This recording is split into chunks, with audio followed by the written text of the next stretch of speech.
There exists a moment, suspended between the familiar world and the unknown, where the boundaries of reality become disturbingly fragile.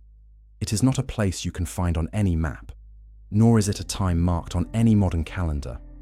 Yet every culture, every civilization that has gazed into the darkness of the turning seasons has encountered this liminal space.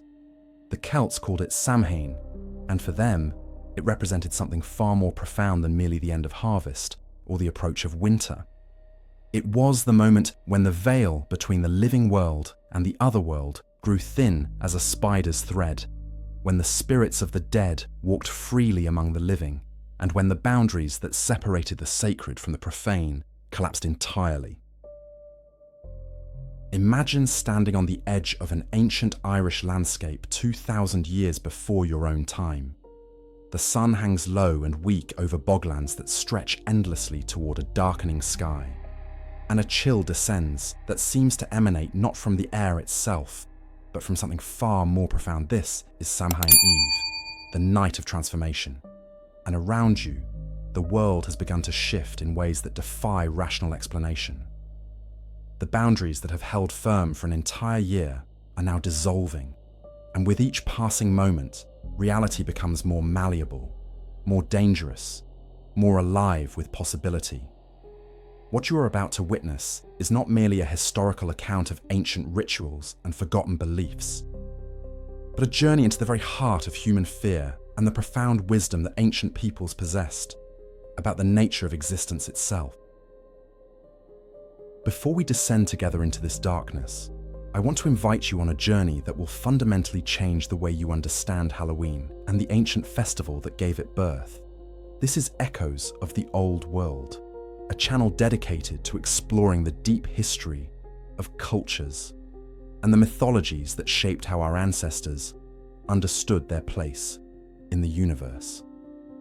If you are drawn to these mysteries as I am, I encourage you to subscribe so that we may venture together into these forgotten worlds again and again, peeling back the layers of history to discover the profound truths that still echo through time. There is something powerful that happens when we connect with these ancient narratives, something that speaks to something primal within us, that remembers the world before electricity, before certainty, before we forgot how to listen to the voices that speak from the shadows. But I want to know something from you before we continue. Where are you watching from right now? Are you in a place where the darkness is near, or do you sit surrounded by the comfort of modern light? Drop a comment below and tell me, what drew you to the story of Samhain? What is it about ancient festivals and forgotten rituals that captivates your imagination? These questions matter because they connect us to an ancient lineage of storytellers and listeners, separated by millennia, yet bound by the same hunger to understand the mysteries that lie beyond the veil. Your engagement, your curiosity, your willingness to ask questions is what keeps these echoes alive and resonating through time. Now, let us return to that threshold between worlds, to the moment when Samhain approached and everything changed. The ancient Celts understood something that our modern world has largely forgotten, that time itself is not linear, that certain nights possess a cosmological significance that transcends the ordinary passage of days. They recognized that at specific moments in the year, the structure of reality became temporarily unstable, and that the veil separating the visible from the invisible could be breached by those who knew the proper ways to move through such dangerous territory. This was not superstition in the pejorative sense that modern cynicism employs. Rather, it was a sophisticated understanding of seasonal cycles, psychological transformation, and the profound relationship between the human consciousness and the natural world. The Celts had developed a complex theology in which the otherworld was not some distant heaven or hell, but a realm that existed parallel to our own, separated only by the thinnest of barriers that grew even thinner on Samhain night. The very word Samhain itself carries layers of meaning that have been debated by scholars for centuries. It likely derives from the Old Irish word meaning summer's end, but it encompassed far more than the simple seasonal transition. Samhain marked not merely the end of the pastoral summer, when cattle could graze freely, but the beginning of the dark season, the months of confinement, scarcity, and spiritual danger that stretched ahead until spring returned. During this dark half of the year, the Celts believed that the normal rules of existence were suspended. The dead could walk among the living, not as distant ancestors in some far-off realm, but as present, active forces in the community. The creatures of the Otherworld, the Síde, powerful and neither wholly good nor wholly evil, could cross into the human realm and claim the unwary. Livestock could sicken and die. The forces of chaos and dissolution, held in check during the bright half of the year, could momentarily assert themselves with terrible power. This is the essential context you must understand before we proceed deeper into this exploration. Samhain was not experienced as entertainment or nostalgia, but as a moment of genuine existential peril. The people who observed Samhain lived in a world where the supernatural was not relegated to folklore or children's stories, but constituted a present, active, threatening reality. They lived intimately with nature in ways that modern consciousness struggles to comprehend. They understood that winter brought real danger. Starvation was a genuine possibility, and illness could sweep through a settlement and decimate it. Against this backdrop, the rituals and beliefs that centered on Samhain were not irrational responses to mysterious forces, but deeply practical, spiritually grounded preparations for the most dangerous season of the year. As we move through each subsequent chapter of this exploration, we will discover how the external realities of ancient Celtic existence were woven into a profound spiritual technology designed to navigate safely through the dark. What lies ahead is a descent into a world that operates according to rules fundamentally different from those that govern our contemporary experience.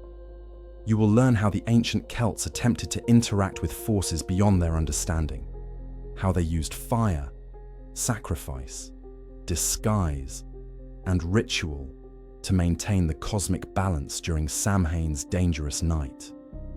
You will encounter entities from the Otherworld whose motivations and natures are far more complex and unsettling than simple evil. You will visit ancient sites, Newgrange, Tara, and others, that suggest a deep astronomical and spiritual knowledge that challenges our assumptions about prehistoric peoples. Most importantly, you will begin to understand why modern Halloween, stripped, though it may be of its original spiritual power, still retains the capacity to unsettle us, to remind us that we live on the edge of mysteries that our rational modern worldview has failed to fully eliminate. The echoes of Samhain still reverberate through time, still speaking to something ancient and knowing that dwells within the human soul. To truly comprehend Samhain, you must first understand the world from which it emerged. 2,000 years before your present moment, the land we now call Ireland existed as a collection of isolated communities, each bound to the rhythms of an agricultural cycle that had remained largely unchanged for centuries. These were the Gaels, Celtic peoples whose civilization had flourished and evolved across centuries of relative stability and cultural development. They had not yet encountered the Roman legions that marched across much of Europe, and they lived in a state of cultural autonomy that allowed their unique spiritual and social systems to develop without external pressure or intervention.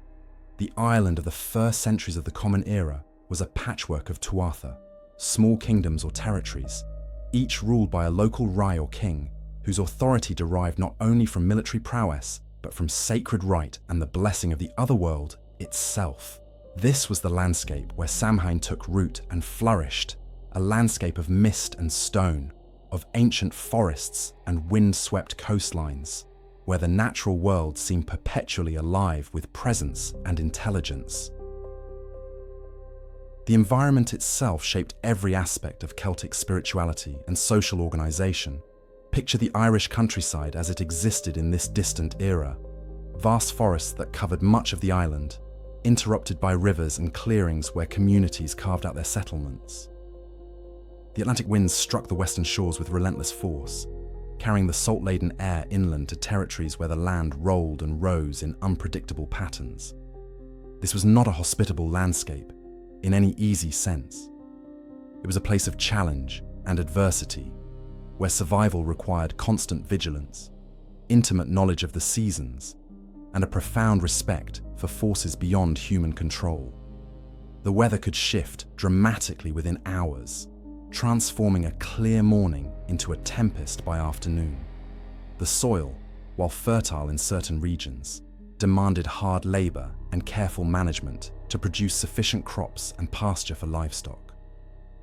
The forests harbored dangers, both real and perceived, and the waters, whether lakes, rivers, or the surrounding sea, held mysteries and threats that demanded ritualistic respect and careful navigation. The Celtic people who inhabited this landscape had developed a sophisticated understanding of temporal cycles that governed their entire existence. They recognized that time moved in vast circles rather than in the linear progression that modern consciousness assumes to be natural and inevitable. Within these great cycles, the year itself divided into two primary seasons: the bright season, stretching from Beltane in spring through the summer months when cattle could graze freely and the land produced abundantly, and the dark season, beginning with Samhain and extending through winter until the return of spring. This binary division was not merely practical, though it certainly was that, but profoundly spiritual. The bright season represented growth, fertility, visibility, and the dominion of human order over the wild lands. The dark season represented withdrawal, potential danger, invisible forces, and a time when the carefully maintained boundaries between civilization and wilderness grew perilously thin. Samhain stood at the threshold between these two worlds, marking the transition from one cosmic state to another, and serving as a moment when normal reality underwent a fundamental shift. Celtic society itself was structured around a complex system of social ranks, ritual specialists, and spiritual knowledge that bound communities together and defined individual identity. At the top of this hierarchy stood the and other nobility, who derived their authority from both military capability and sacred legitimacy granted by the Otherworld. Beneath them existed layers of freemen and bondsmen, farmers and craftspeople, each with defined roles and responsibilities within the community. But perhaps most crucial to understanding Celtic civilization was the class of specialists devoted to knowledge and spiritual power: the druids, the bards, and the poets. These individuals were not merely entertainers or priests in a modern sense. They were repositories of lore, history, genealogy, and sacred knowledge accumulated over generations. They served as judges, counselors, and intermediaries between the human world and the realm of the divine. Their education was famously rigorous, involving years or even decades of training in which they memorized vast genealogies, learned complex systems of divination, and absorbed the spiritual theology that undergirded Celtic society. The authority of these specialists depended not on written texts, for the early Celts preserved their knowledge primarily through memory and oral transmission, but on demonstrated mastery of complex systems of knowledge that demonstrated connection to transcendent realms. Within this context, Samhain possessed a significance that extended far beyond the practical concerns of agricultural transition or preparation for winter. The festival served as a crucial moment of social renewal and cosmic rebalancing. Throughout the bright season, the forces of order, civilization, and human will had exerted themselves over the wildlands and unpredictable forces of nature. Boundaries had been maintained through vigilance and ritual. The distinctions between human and animal, civilization and wilderness, living and dead, had been carefully preserved through various taboos and observances. But as summer waned and the light began its inexorable decline, these boundaries inevitably weakened. Samhain represented the moment when these constraints were temporarily suspended, when the accumulated stresses and imbalances created by a season of human dominion could be released through controlled ritual action. The festival thus served a vital psychological and social function alongside its spiritual dimensions. It was a pressure valve, a necessary chaos that paradoxically helped maintain long-term social and cosmic order. The Celtic conception of the otherworld was fundamentally different from the heaven or hell of later Christian theology. It was not a distant realm separated by death, but rather an alternative dimension of reality that interpenetrated the human world at certain times and places. The otherworld was accessed not primarily through death, but through standing at thin places, liminal zones where the boundaries between dimensions grew permeable. These thin places might be lakes or wells that seemed impossibly deep, ancient mounds that covered the dwellings of the Síde, or dangerous coastlines where land and sea met in turbulent transition. During most of the year, these thin places required special ritual knowledge and preparation to access safely. But on Samhain, the barriers weakened spontaneously, and the inhabitants of the otherworld gained easier access to the human realm. This was the fundamental reality that made Samhain dangerous and significant.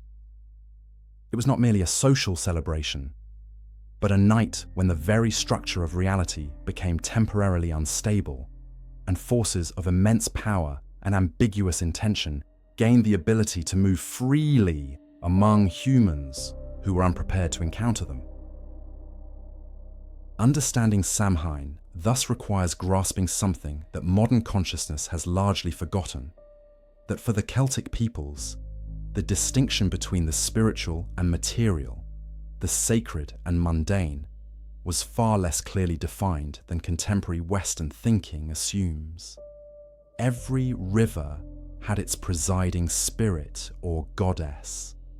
Every landscape feature carried mythological significance and connected to narratives that explained not only its physical form, but its spiritual nature. The animals hunted for food possessed agency and intelligence that demanded respectful treatment and ritual acknowledgement. Weather patterns were not merely meteorological phenomena, but could be interpreted as messages or expressions of divine will. Sickness, prosperity, and misfortune were understood as resulting from imbalances in relationships with unseen forces. Samhain, therefore, was not a quaint folk festival or a primitive attempt to explain natural phenomena, but rather a sophisticated technology for managing relationships with a reality that was experienced as fundamentally alive, intelligent, and responsive to human ritual action and moral behaviour. As autumn deepened across the Irish landscape, a transformation began to ripple through every Celtic settlement. The urgency of harvest had passed, and the fields now lay partially depleted, their abundance gathered and stored against the coming scarcity. Yet it was not relief that settled over these communities as they faced the declining days, but rather a mounting tension, a palpable awareness that something profound was approaching. The light itself seemed to change, becoming thin and pale, casting long shadows that seemed to hold more substance than the objects that cast them. In the weeks preceding Samhain, the ordinary rhythm of daily life continued, but overlaid upon it was a heightened vigilance, a careful attention to signs and omens, and a gradual acceleration of ritual preparation. people moved with a particular quality of attention, as though any moment, any utterance, any action might carry consequences that extended beyond the immediate and into realms of influence that they could not fully comprehend. The boundary between the sacred and the mundane, always somewhat permeable in Celtic consciousness, grew increasingly blurred as Samhain approached. The preparations for the festival began weeks in advance, long before the actual date of Samhain arrived on the 1st of November in the modern calendar. Communities undertook a comprehensive inventory of their resources, grain stored in great pits, livestock assessed for their condition and viability through the coming winter, preserved foods and materials arranged and protected against potential loss. But this was far more than mere practical accounting. Each community recognized that Samhain represented a moment of judgment, a time when the Otherworld could demand recompense or claim losses based on the virtue or vice of the community during the preceding year. Therefore, the practical preparations were accompanied by spiritual and social cleansing. Disputes that had festered during the year were settled, or at least formally acknowledged and contained. Individuals who bore significant grudges against one another attempted reconciliation, or, if reconciliation proved impossible, they at minimum established truces that would hold through Samhain night. Debts were settled, restitution was made, and communities attempted to enter the festival in a state of relative peace and balance. This was not motivated purely by idealism, though spiritual motivations certainly played a role, but by a realistic assessment that a community at war with itself, fragmented by internal conflict, was far more vulnerable to the dangers that Samhain night would bring. As the days shortened and the sun's arc across the sky grew increasingly shallow, the psychological state of Celtic communities shifted in subtle but profound ways. The confident assertiveness that characterized the bright season, the time when humans hunted and farmed and built and imposed order on the landscape, gradually gave way to a more cautious, introspective consciousness. People became more attentive to dreams, which were understood as messages or warnings from the otherworld. Unusual occurrences, a calf born with an unexpected marking, a bird behaving strangely, an unexplained illness in livestock, were scrutinized for their potential significance. The druids and other ritual specialists became increasingly visible in community life, consulting the old knowledge and calculating the precise moment when Samhain would arrive.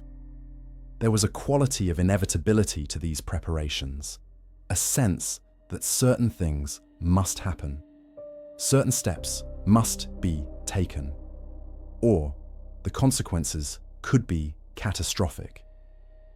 The psychological pressure built steadily as Samhain approached, creating a state of heightened awareness in which the ordinary world seemed thinner, more permeable, increasingly interpenetrated by forces and presences that lay normally just beyond perception.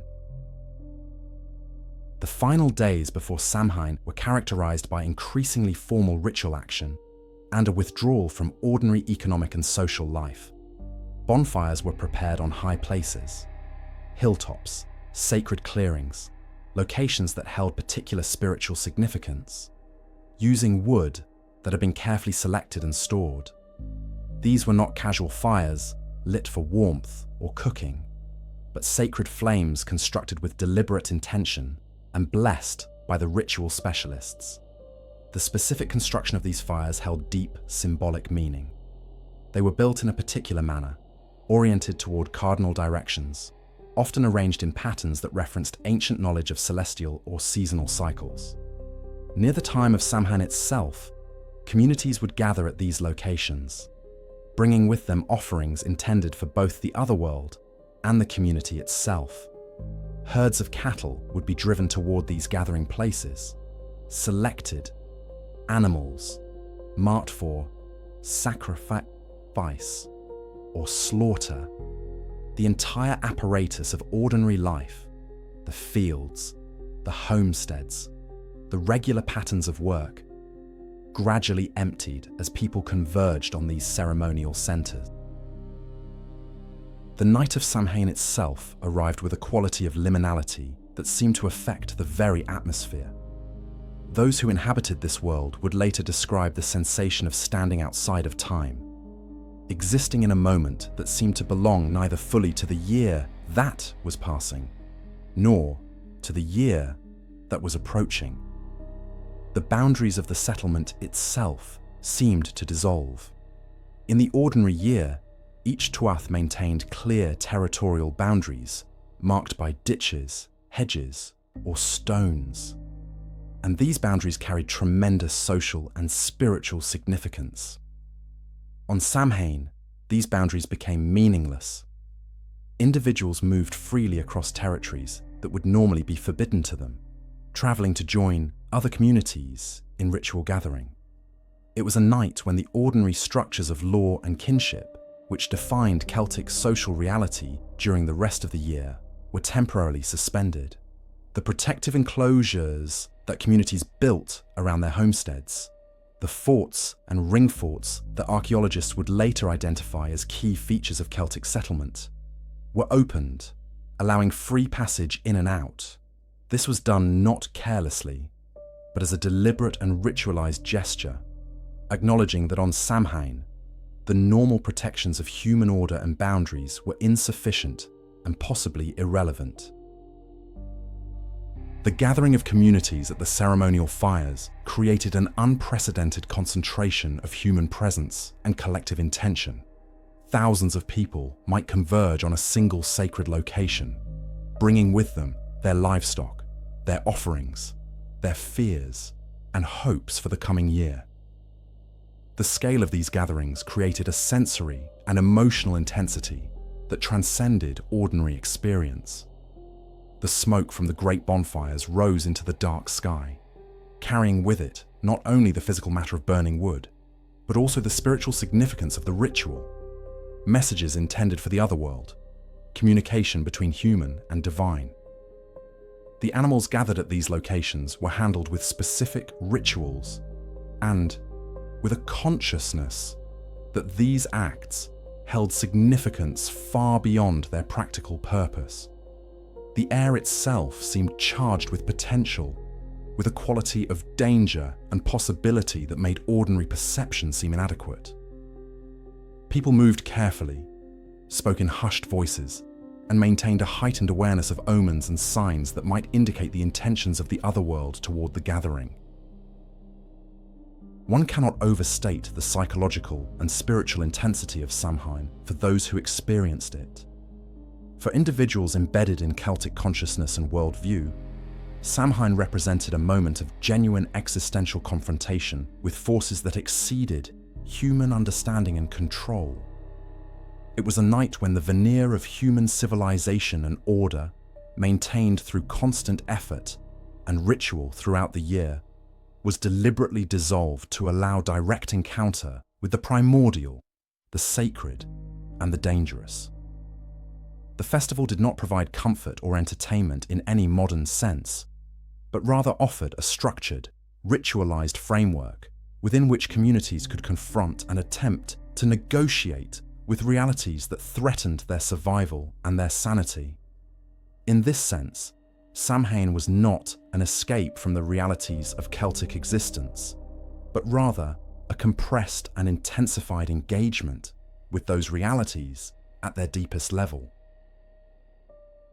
Fire held a position in Celtic spirituality that transcended mere utility or warmth. It was understood as a force that belonged to the divine realm, a manifestation of sacred power that bridged the visible and invisible worlds.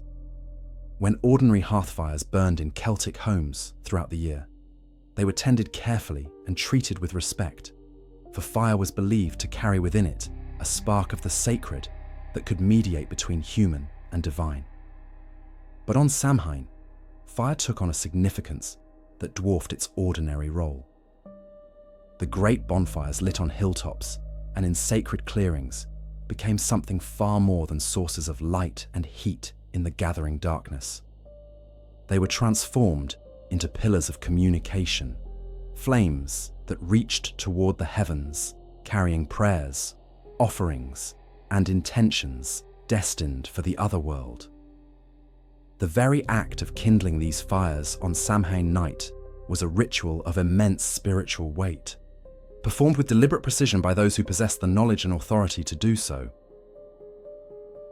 The construction of these Samhain bonfires followed patterns that had been preserved and refined across generations. The wood used was selected with particular care. Certain types were preferred for their spiritual properties and their burning qualities. The arrangement of the wood was not haphazard, but followed specific patterns that encoded meaning within the physical structure itself. The druids and other ritual specialists oversaw the construction, ensuring that every element aligned with both practical effectiveness and spiritual intention. Some accounts suggest that the fires were constructed in pairs and that cattle were driven between these twin flames as a form of purification and blessing, allowing the animals to be infused with sacred power before the sacrifices that would follow. The precise moment of ignition was calculated based on astronomical observation and ritualistic knowledge, ensuring that the fires would be lit at the exact moment when the veil between worlds was at its thinnest. This coordination between celestial timing and ritual action demonstrates the sophisticated understanding that Celtic peoples possessed regarding the relationship between earthly events and cosmic cycles. As the great fires blazed into life on Samhain night, communities gathered around them in configurations that held profound social and spiritual significance. The positioning of individuals around the fires reflected the hierarchical structure of Celtic society. The RI and nobility stood closest to the flames. The druids and ritual specialists held positions of particular prominence, and freemen and other community members arranged themselves according to their status and kinship groups. Yet, despite this hierarchy, Samhain created a unique communal experience that transcended ordinary social divisions. All were gathered for a common purpose. All were vulnerable to the same supernatural dangers, and all had an interest in the successful navigation of the dangerous night. The shared experience of standing before the great fires, watching the flames rise toward a dark sky, feeling the heat on one's face and body, created a collective consciousness that bonded the community in ways that ordinary social interaction could not replicate. The fires became the literal and spiritual center around which the entire community oriented itself, and the flames themselves seemed to create a circle of relative safety and sanctity within an otherwise dangerous and hostile darkness. The offerings cast into these flames carried both practical and spiritual significance. Animals selected for sacrifice were approached with specific rituals and brought to the fires where their deaths occurred in ways designed to communicate with the otherworld. These were not casual killings, but carefully choreographed acts in which the transition from life to death was understood as a communication across the boundary between worlds. The blood of sacrificed animals was sometimes sprinkled on the earth or poured onto stones, creating a physical link between the human community and the deeper powers of the land itself. Beyond animal sacrifice, communities cast other offerings into the flames: grain from the harvest, valued crafted objects, even personal possessions of particular significance. These offerings represented a transference of wealth and value from the human realm to the divine, an acknowledgement of dependence, and an expression of hope that the powers of the otherworld would look favorably upon the community in the coming year. The smoke that rose from these offerings was understood to carry the essence of the gift to the otherworld, transforming physical objects into spiritual communications through the alchemy of fire. The fires served not only as places of offering and sacrifice, but as sources of protective blessing for the entire community. As the night progressed and the danger of Samhain manifested in various forms, people would approach the flames and pass through the heat, or gather warmth and carry burning brands from the central fire back to their homesteads. This distribution of fire from the sacred bonfire to individual homes created a network of protected spaces, connecting each dwelling to the central place of ritual and safety. It was believed that fire carried from the Samhain bonfires possessed particular protective properties, that animals and people blessed by such fire would be protected from malevolent influences and the dangerous attention of entities from the otherworld. Thus, the flames served simultaneously as a place of sacrifice and offering, as a center of community gathering, and as a source of protective power that could be distributed and shared throughout the settlement. The entire apparatus of Samhain ritual revolved around these fires, which functioned as the axis mundi, the central point around which the spiritual geography of the night was organized. The experience of standing before these great fires on Samhain night must have been profoundly moving and psychologically intense. The heat and light created a boundary between the known and the unknown, between the relative safety of the circle and the darkness that surrounded it. The smoke that rose continuously carried with it sensory impressions, the smell of burning wood, the acrid quality of certain offerings, the various scents that accompanied ritual action. The flames themselves danced and flickered in patterns that invited interpretation, and individuals with the knowledge to read such patterns could discern omens and messages about the coming year. The collective psychological state created by these experiences, the heat, the smoke, the firelight, the gathered crowd, the sense of ritual significance, would have induced altered states of consciousness that heightened perception and made individuals more receptive to spiritual experience. The fires thus functioned as the physical and psychological focal point for experiences that transcended ordinary reality, creating a container within which the dangerous and sacred could be encountered under controlled and ritualized circumstances. The significance of these fires extended beyond their role on a single night. The Samhain bonfires represented the culmination of ritual practices that had been observed throughout the preceding year and established the spiritual foundation for the year to come. As the flames consumed the offerings made by the community, and as the people gathered around the heat and light, they participated in an act of collective intention and will that was designed to influence the relationship between human and divine, between civilization and wilderness, between order and chaos. The fires burned away the accumulated tensions and imbalances of the preceding year, creating space for renewal and recommitment to the structures and relationships that sustained Celtic society.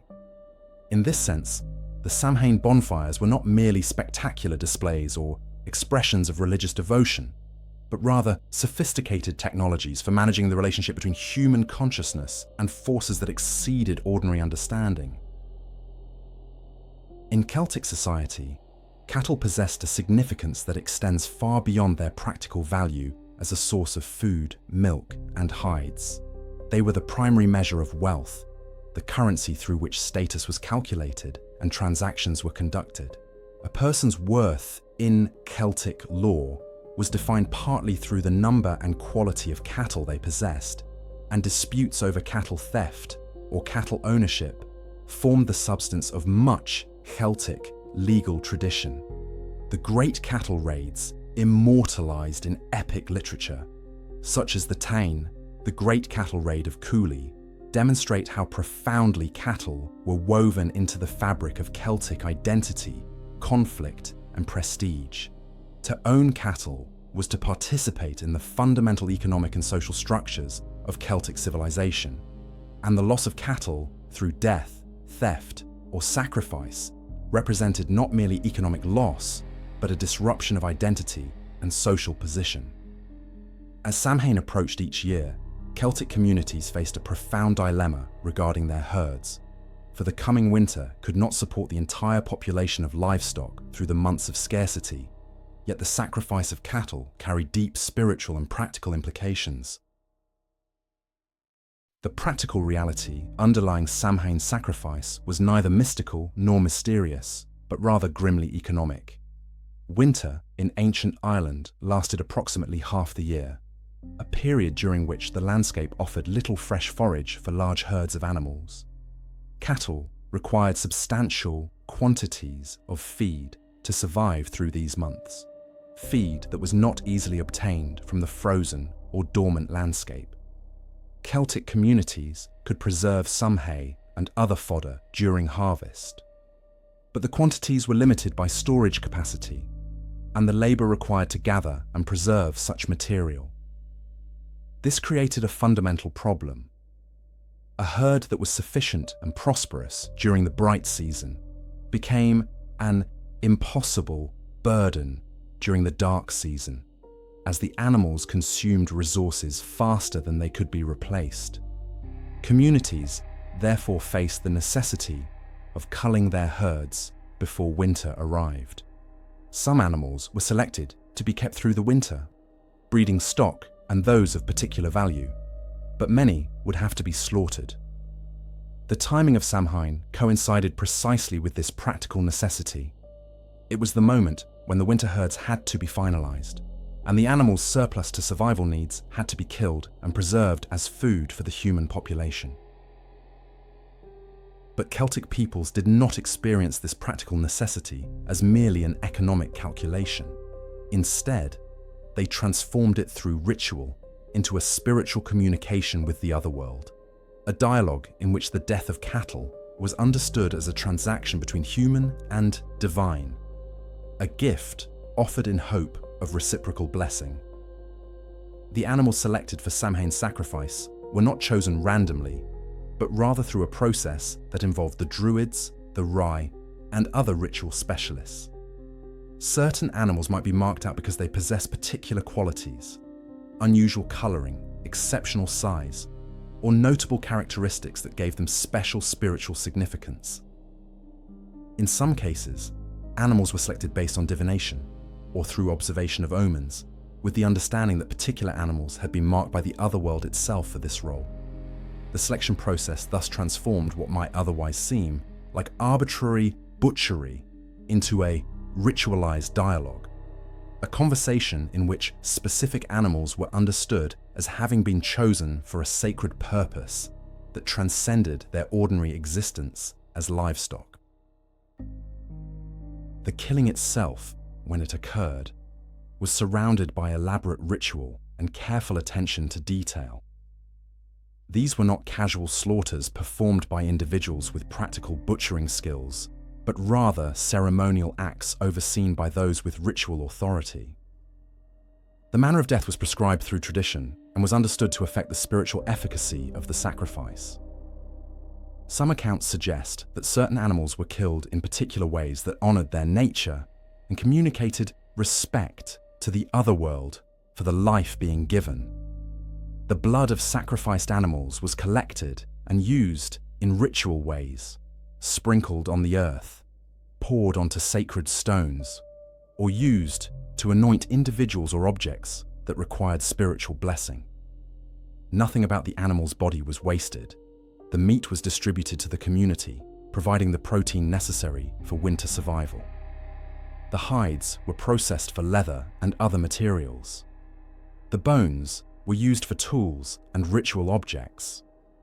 Even the horns and hooves found purposes in the practical and spiritual economy of the settlement. In this sense, the sacrifice was not an act of destruction, but rather a transformation, converting living animals into the various material forms necessary for human survival, while simultaneously offering the act of killing itself to the otherworld as a gift and a communication. The spiritual meaning of cattle sacrifice extended deep into Celtic theology and cosmology. Cattle were understood as entities that belonged partially to the human realm and partially to the otherworld. A well-kept herd was believed to reflect the virtue and proper conduct of the community that tended it, and livestock diseases or sudden deaths were interpreted as signs of spiritual imbalance or divine displeasure. In this framework, Samhain's sacrifice served to regulate and renew the relationship between human communities and the forces of the otherworld. By offering the blood and life of cattle, animals that stood at the boundary between human civilization and wild nature, communities made a gift that was understood as necessary and appropriate. The sacrifice acknowledged that human survival depended not on human prowess alone, but on the tolerance and blessing of powers that exceeded human control. It was an act of humility, a recognition that the community existed within a larger cosmos, and that its continued existence required maintaining proper relationships with all the forces that inhabited that cosmos.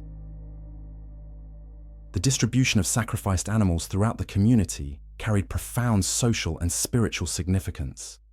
The meat from Samhain sacrifices was not shared equally among all community members, but rather distributed according to status and social position. The RI and nobility received portions that reflected their rank and authority. Ritual specialists and craftspeople received allocations that recognized their social importance. Freemen and bondsmen received portions scaled to their status and obligations. This distribution of meat both reflected and reinforced the hierarchical structure of Celtic society.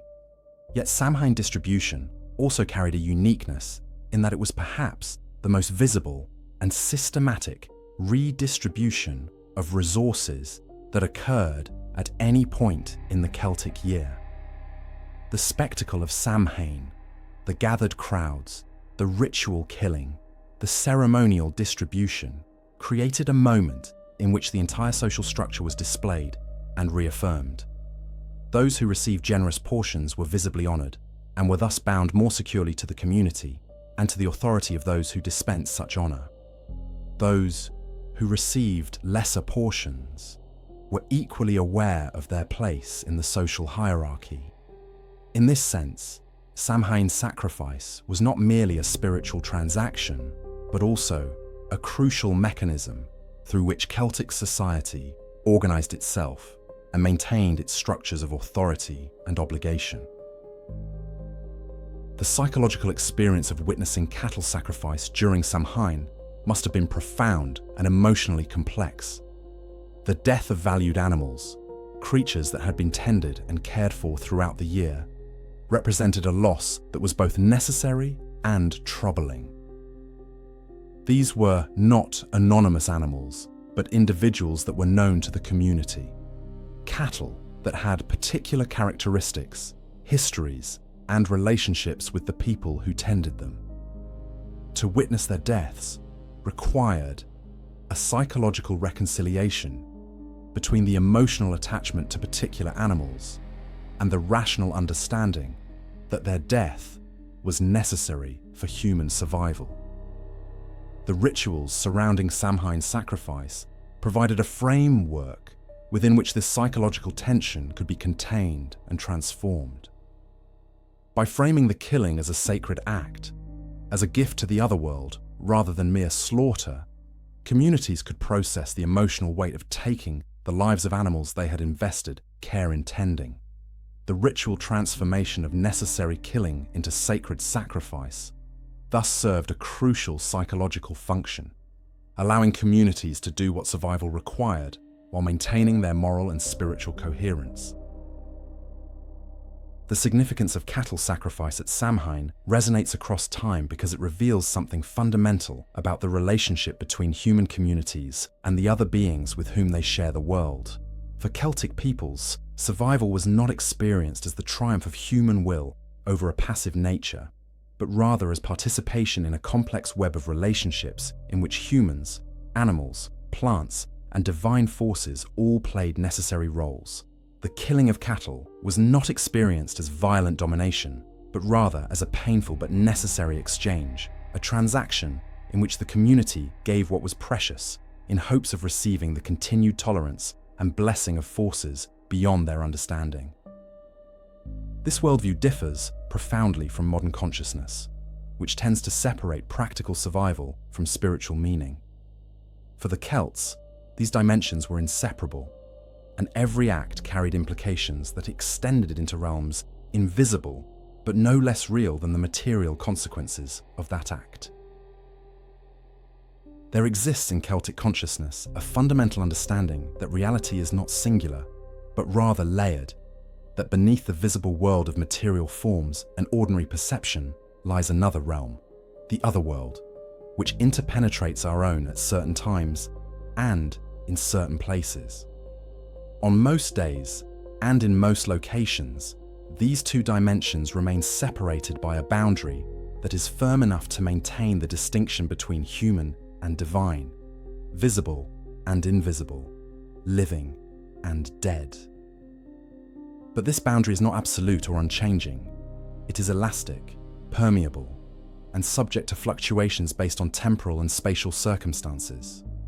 On Samhain, this boundary becomes so attenuated that it ceases to function as an effective barrier. The veil that separates the living world from the otherworld grows so thin that it becomes almost transparent, allowing passage between realms in both directions. Those in the human world can perceive into the otherworld with unusual clarity, and those who inhabit that alien realm gain unprecedented access to the human sphere. This thinning of the veil is not presented in Celtic sources as metaphorical or figurative, but rather as a literal transformation of the fundamental structure of reality itself. Understanding what this thinning means requires grasping the Celtic conception of the otherworld with sufficient depth and precision. The otherworld is not a distant heaven or a hell of punishment, concepts that would later be imposed by Christian theology. Rather, it is an alternative dimension of reality that exists according to different laws and operates under different temporal relationships than the human world. Time moves differently in the otherworld. What seems like a day in that realm might represent years in human experience, or conversely, hours of human time might pass as mere moments in the otherworld. The otherworld is frequently described as a place of extraordinary beauty and abundance, a realm where the scarcity and limitation that characterize human existence do not apply. Yet it is also profoundly alien, operating according to principles and values that are not human, inhabited by beings whose motivations and methods of thinking diverge radically from human consciousness. The otherworld is not fundamentally evil, but it is fundamentally other, and interaction with it requires specific knowledge and respectful caution. The beings that inhabited the otherworld, known collectively as the Síde or the Tuatha De Danann in Irish tradition, were understood as entities of immense power who had previously held dominion over Ireland before the arrival of human Celtic peoples. These beings were ancient, intelligent, and possessed capabilities that far exceeded human limitation. They were not demons in any Christian sense, nor were they simply gods to be worshipped at a distance. Rather, they were neighbours of us all, inhabitants of the same island but of a different realm, with whom interaction was possible but fraught with danger and complexity. The Síde could be generous toward humans they favoured, offering gifts and blessings that might enhance fertility, ensure successful harvests, or grant special knowledge and abilities. But they could also be capricious, demanding, and terribly dangerous. They possessed the ability to steal humans away to the otherworld, to inflict sickness or madness, to steal livestock or cause other losses. They could not be ignored or dismissed, but required constant ritual attention and respectful acknowledgement of their power and presence. On Samhain night, when the veil grew thin, the Síde became far more present and active in the human world than during the remainder of the year. Individuals and entire communities reported sensing the presence of the otherworld more directly and with more intensity than at any other time. The boundaries of settlement and home, those carefully maintained enclosures that provided protection and order throughout the year, became unreliable. It was believed that the Síde could enter homes and carry away humans or livestock. They could lead travelers astray, causing them to become lost in familiar landscapes that had suddenly become hostile and disorienting. They could seduce humans into the Otherworld, where individuals would be trapped in an alien realm, often returning, if they returned at all, to find that decades had passed in human time. The danger posed by the Síde on Samhain was not merely physical, but existential. It threatened the coherence of human identity and the validity of human perception itself. If the Síde could enter at will and could distort the structure of reality through magic and deception, then nothing that a human perceived could be fully trusted. Beyond the Síde, the dead themselves were understood to cross the thinned veil on Samhain night.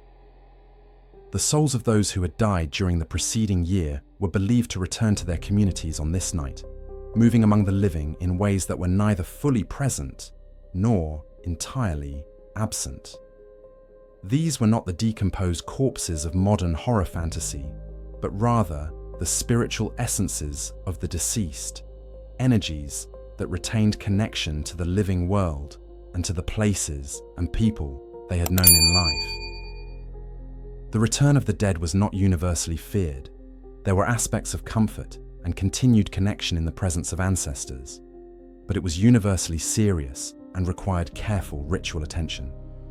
Families would leave portions of food for the dead, maintaining the relationship between living and deceased.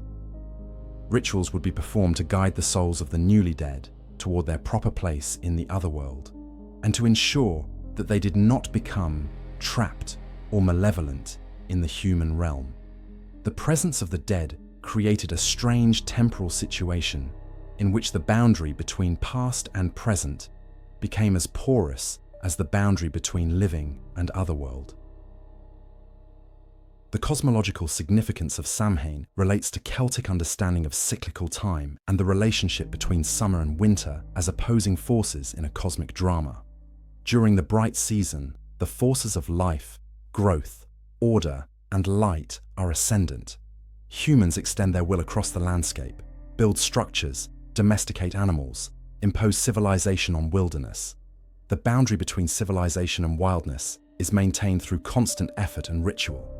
But as summer wanes and Samhain approaches, the forces of darkness, chaos, dissolution, and death begin to reassert themselves.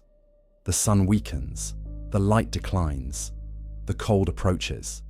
On a cosmic scale, Samhain represents a moment of vulnerability when the force of order and civilization are at their weakest, and the force of chaos are poised to reassert dominion.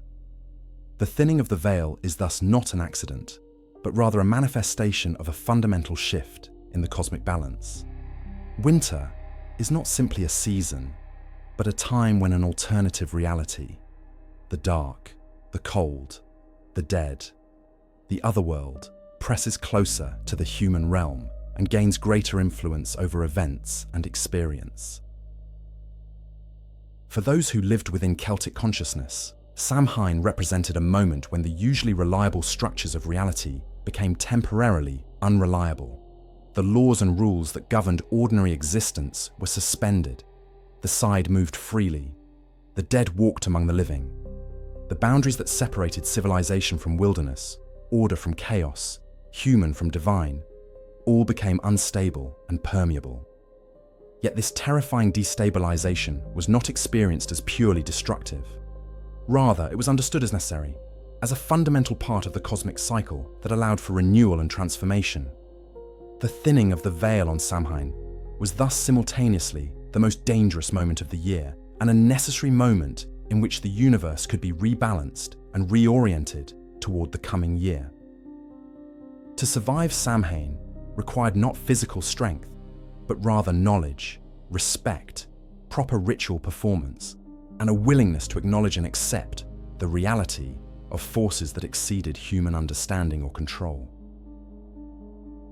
On Samhain night, when the veil grew thin and the Síde walked freely among humans, the Celtic peoples employed a strategy of remarkable sophistication to navigate the dangerous hours. They disguised themselves, This was not disguise in the modern sense of playful costume or entertainment masquerade, but rather a desperate and essential technology of survival, a method by which humans could move through a world suddenly populated by entities of immense power, while remaining relatively unnoticed or at least unrecognizable to those entities. The logic underlying this practice reveals something profound about Celtic understanding of identity, individuality, and the nature of spiritual entities. The Síde and malevolent spirits were understood to recognize and target specific individuals based on recognizing their essential nature or their particular human identity. By obscuring or altering that identity through disguise, an individual could theoretically become invisible to the predatory attention of supernatural beings.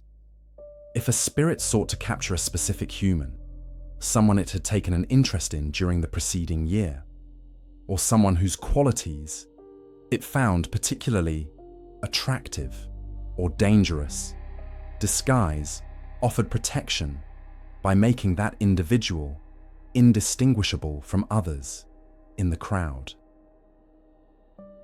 The practice of disguising oneself on Samhain took many forms, reflecting both the ingenuity of individuals and the accumulated wisdom preserved in tradition. Some people would dress in animal skins and furs, transforming their human appearance into something approximating a beast or a creature of the wild. These disguises served multiple purposes simultaneously. They made the wearer less recognizable as a specific human individual, but they also allowed the person to approximate the appearance of creatures that inhabited liminal spaces between human civilization and wilderness.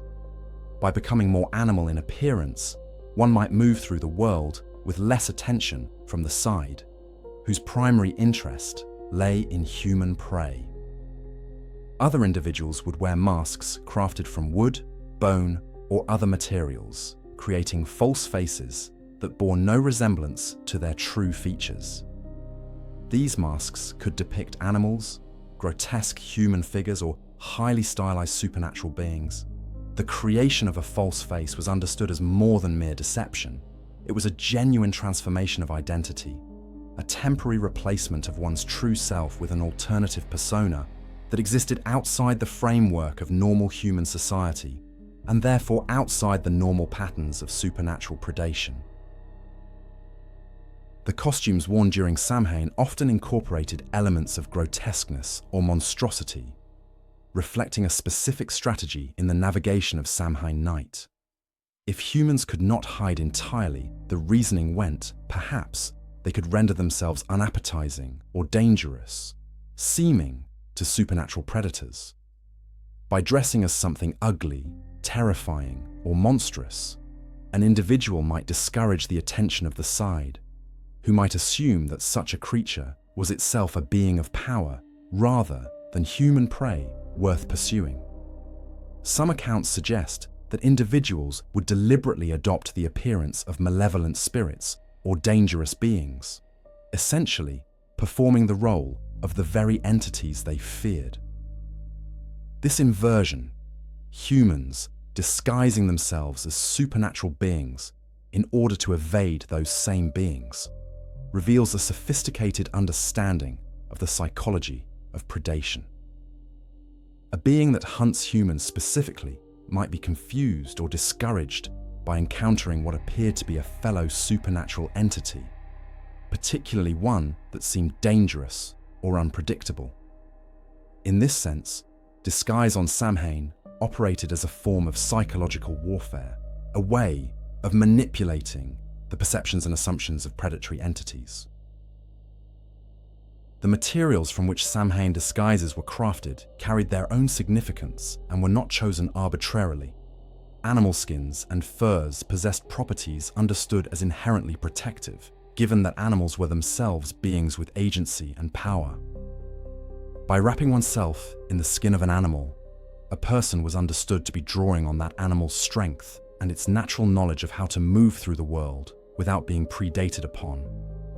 Masks crafted from wood incorporated the spiritual properties associated with trees and forests.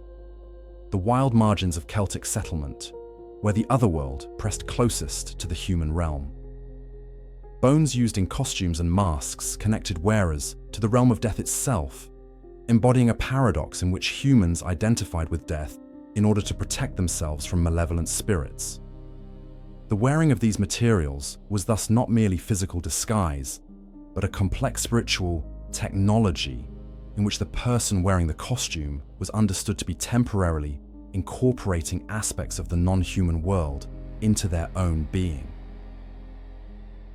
The process of putting on a disguise on Samhain night involved ritual preparations and a psychological transformation that was understood to be genuine and profound.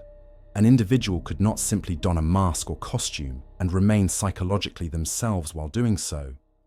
Rather, the act of assuming a disguise was understood as involving a temporary alteration of identity, a stepping outside of one's normal self into an alternative state.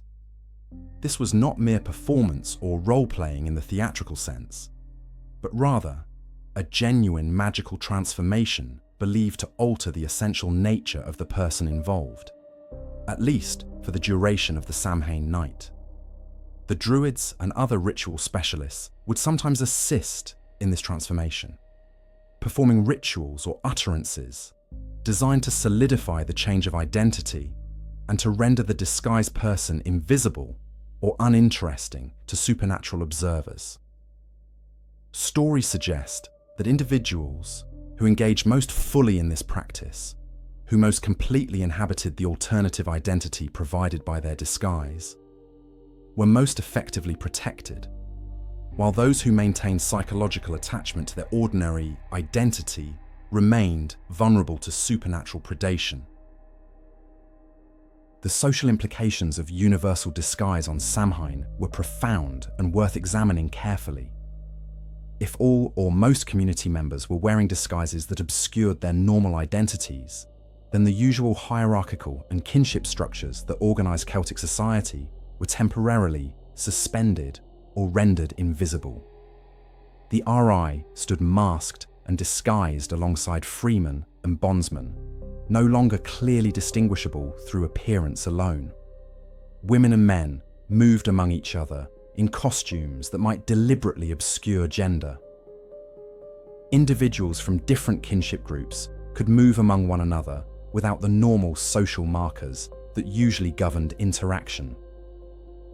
This temporary collapse of ordinary social structure was not accidental, but rather a necessary consequence of Samhain protection strategies.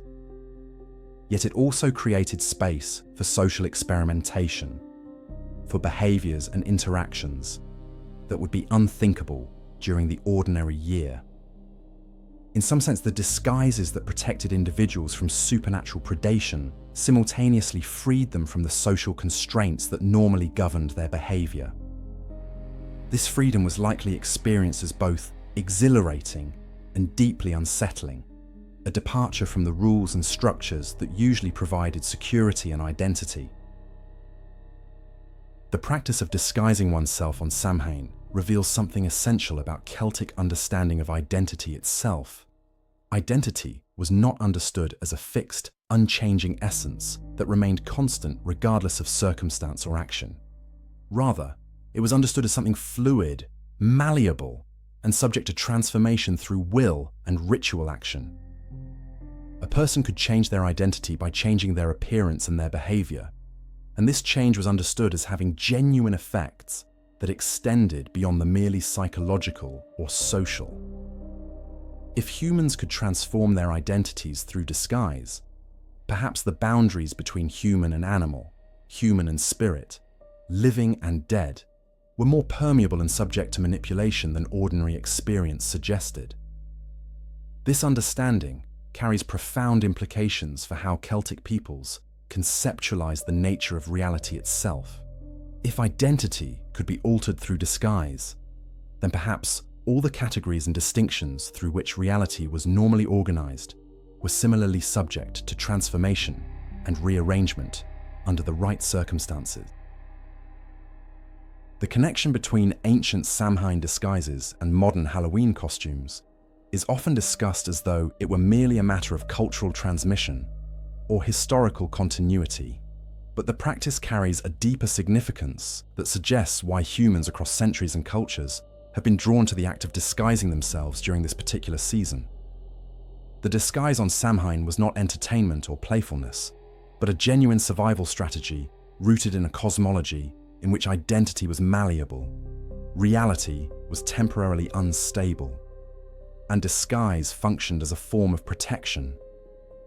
This meaning has been largely stripped away by modern Halloween costumes, which are typically understood as entertainment rather than protection, and which are engaged in without genuine belief in their efficacy as spiritual defense.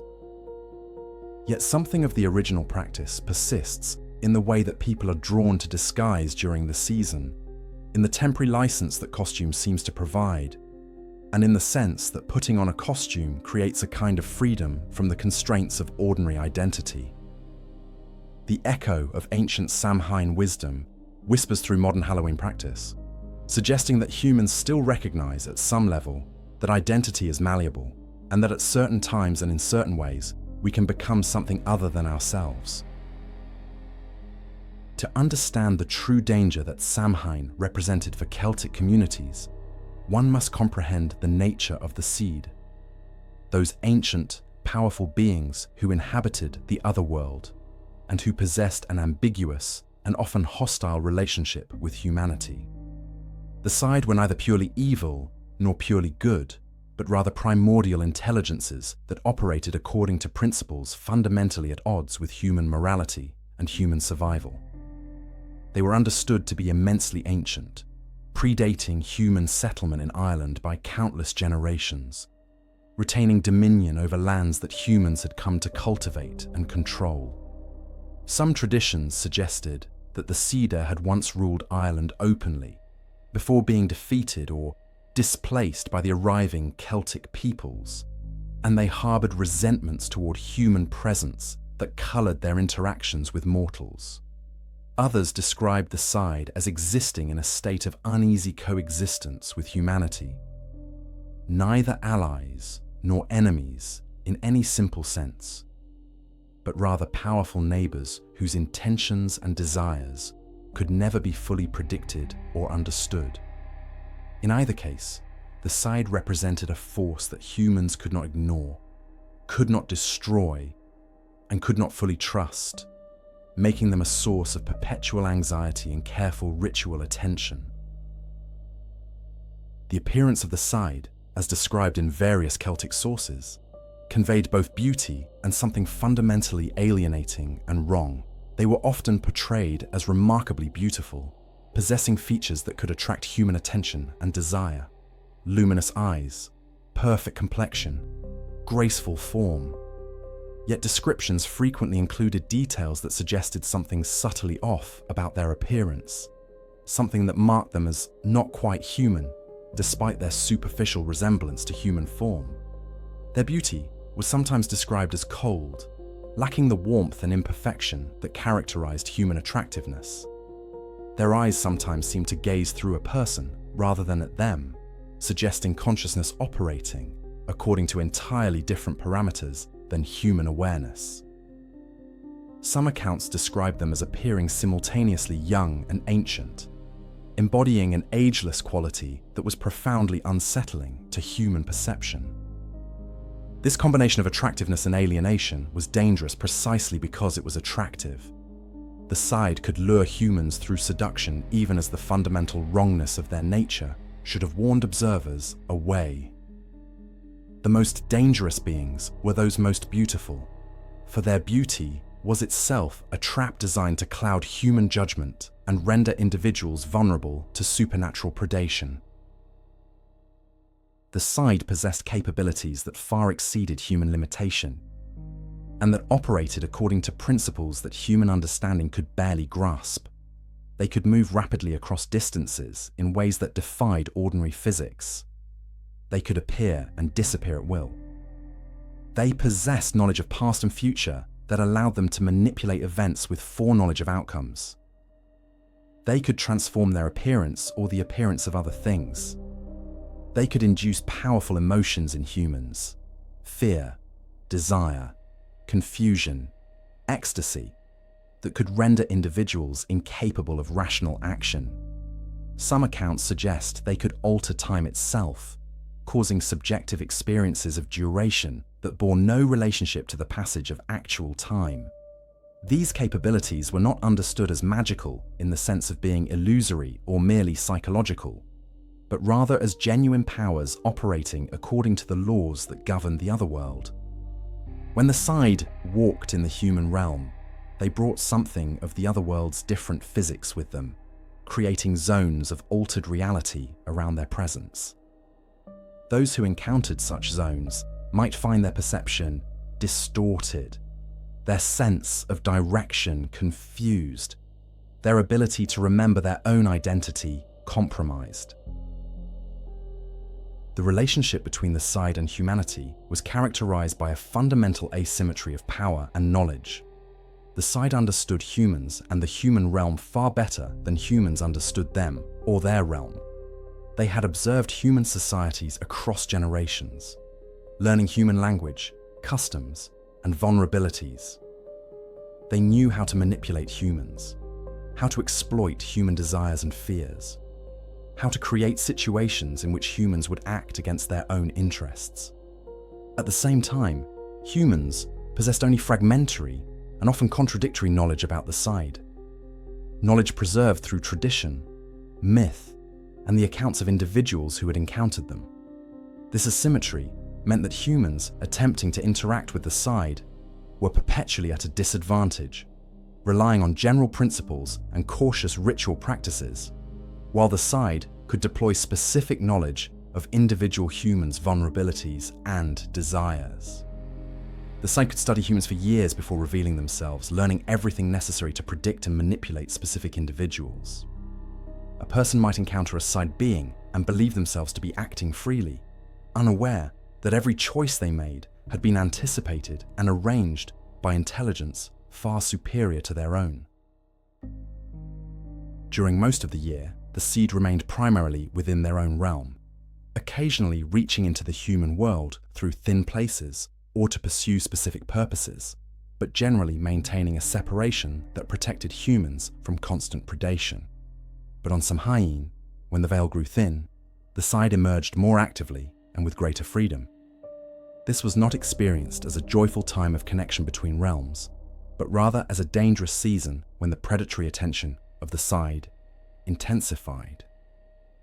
The Síde were understood to hunt humans on Samhain night with particular intensity, seeking individuals to carry away to the otherworld for various purposes. Some humans were taken as treasures, beautiful individuals whose appeal to the Síde made them valuable possessions to be kept in the otherworld, displayed or used for the entertainment or gratification of their captors. Others were taken because they possessed knowledge or skills that the Síde found valuable. Women of childbearing age were particularly vulnerable, for the Síde sometimes sought to produce offspring through union with humans, creating hybrid beings that combined the beauty and intelligence of the Síde with human capabilities. Still others were taken seemingly at random, their purpose unclear, their fate uncertain. The threat of being taken was real and immediate on Samhain night. Families would take precautions to prevent the Síde from stealing away their members, and individuals who went missing on Samhain were sometimes presumed to have been taken rather than lost through ordinary accident. The Síde hunts on Samhain were sometimes described as rides or processions through the night. Wild journeys across territories in which the Síde pursued human quarry through landscapes that were simultaneously familiar and distorted by otherworldly magic. Accounts describe individuals hearing the sound of horses and music in the night, or seeing processions of beautiful beings moving through the darkness. Those who encountered such processions were in acute danger, for proximity to the Síde made one vulnerable to capture or enchantment.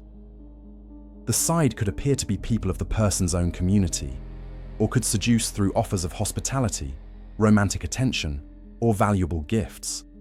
Once captured or thoroughly enchanted, a person could find themselves unable to resist the Síde's will, compelled to follow and ultimately carried away to the Otherworld. Some traditions held that those taken by the Síde would return years later, apparently unchanged by the passage of time, having experienced only a few hours in the Otherworld while decades had passed in the human realm. Others suggested that those taken by the Síde often did not return at all, becoming permanent residents of the Otherworld, their fate known only through rumour and fragmentary reports. The specific vulnerabilities to Síde predation that individuals possessed were understood to be partially dependent on their characteristics and behaviours. Those who wandered alone on Samhain night were far more vulnerable than those who remained in protected spaces, surrounded by community and ritual safeguards. Those who showed particular arrogance or who had violated the customary respect owed to the Síde were more likely to attract predatory attention. Those whose beauty or distinctive characteristics made them stand out from ordinary humans were particularly vulnerable. Pregnant women and nursing mothers were understood to be at special risk. Men of martial prowess could attract the Síde for reasons related to warfare or conflict. Talented craftspeople, musicians, and poets were sometimes targeted because their skills would be valuable to Síde courts and dwellings. But perhaps, most dangerously, those who possessed some connection to the Síde through ancestry, through past encounters, or through having attracted the interest or affection of particular Síde beings were perpetually at risk, for such connections made them personally known to the beings who hunted them. A person marked by prior Síde attention could find themselves targeted year after year on Samhain night, having to deploy increasingly sophisticated protective strategies to avoid capture. Rising from the Boyne Valley in County Meath, there stands an ancient structure so monumental and so precisely engineered that its very existence challenges assumptions about the capabilities of prehistoric peoples. Newgrange is a passage tomb constructed approximately 5,000 years ago, predating the pyramids of Egypt and representing one of the oldest monuments in human civilization. Yet what makes Newgrange remarkable extends far beyond its age or its massive scale. This structure embodies a sophisticated understanding of celestial mechanics and cosmological cycles that suggests the people who built it possessed knowledge of the heavens that we are only now beginning to fully comprehend. The creators of Newgrange aligned their monument with extraordinary precision to capture and amplify the light of the rising sun at particular times of the year, creating a phenomenon that transforms the interior chamber into a space of extraordinary illumination. That this alignment occurs at the moments marking the beginning and end of the Celtic year, including the crucial transition of Samhain, suggests that the builders of Newgrange encoded their understanding of time and cosmic cycles into the very stone of this structure, creating a permanent calendar written in rock and light. To understand Newgrange requires first grasping the sheer ambition and coordination that its construction demanded. The monument consists of a massive circular mound of stone and earth, approximately 80 meters in diameter and 13 meters high, containing within it a passage that extends more than 19 meters into the heart of the structure. This passage leads to a cruciform chamber at the center, where the roof opens to the sky through 3 corbelled stones, arranged to create a void that allows light to penetrate into the interior. The entire structure is ringed by standing stones, some of which are carved with spiral and other geometric patterns, whose significance we can only partially interpret. The construction of Newgrange would have required hundreds of workers, years of labour, and an extraordinary level of planning and coordination. Estimates suggest that it would have taken approximately 15,000 man-days of labour to quarry, transport and place the stones that make up this structure. Yet the people who built Newgrange possessed no metal tools, no beasts of burden more sophisticated than humans, and no written language to record their plans and calculations. Despite these limitations, they created a monument of stunning sophistication and precision. The astronomical alignment of Newgrange represents perhaps the most remarkable aspect of this ancient structure. On the winter solstice, the darkest day of the year in the northern hemisphere, the rising sun aligns precisely with the passage entrance. As the sun rises on this day, its light travels along the passage floor and penetrates to the central chamber, illuminating the interior in a phenomenon that has been witnessed by visitors for thousands of years. This alignment is not accidental or approximate, but rather demonstrates extraordinary precision. The passage is oriented at an angle of approximately 13 degrees north of due east, an orientation that would only illuminate the chamber interior at specific times when the sun occupied particular positions in its annual cycle. The precision of this alignment suggests that the builders possessed sophisticated knowledge of solar cycles and were capable of implementing that knowledge in stone.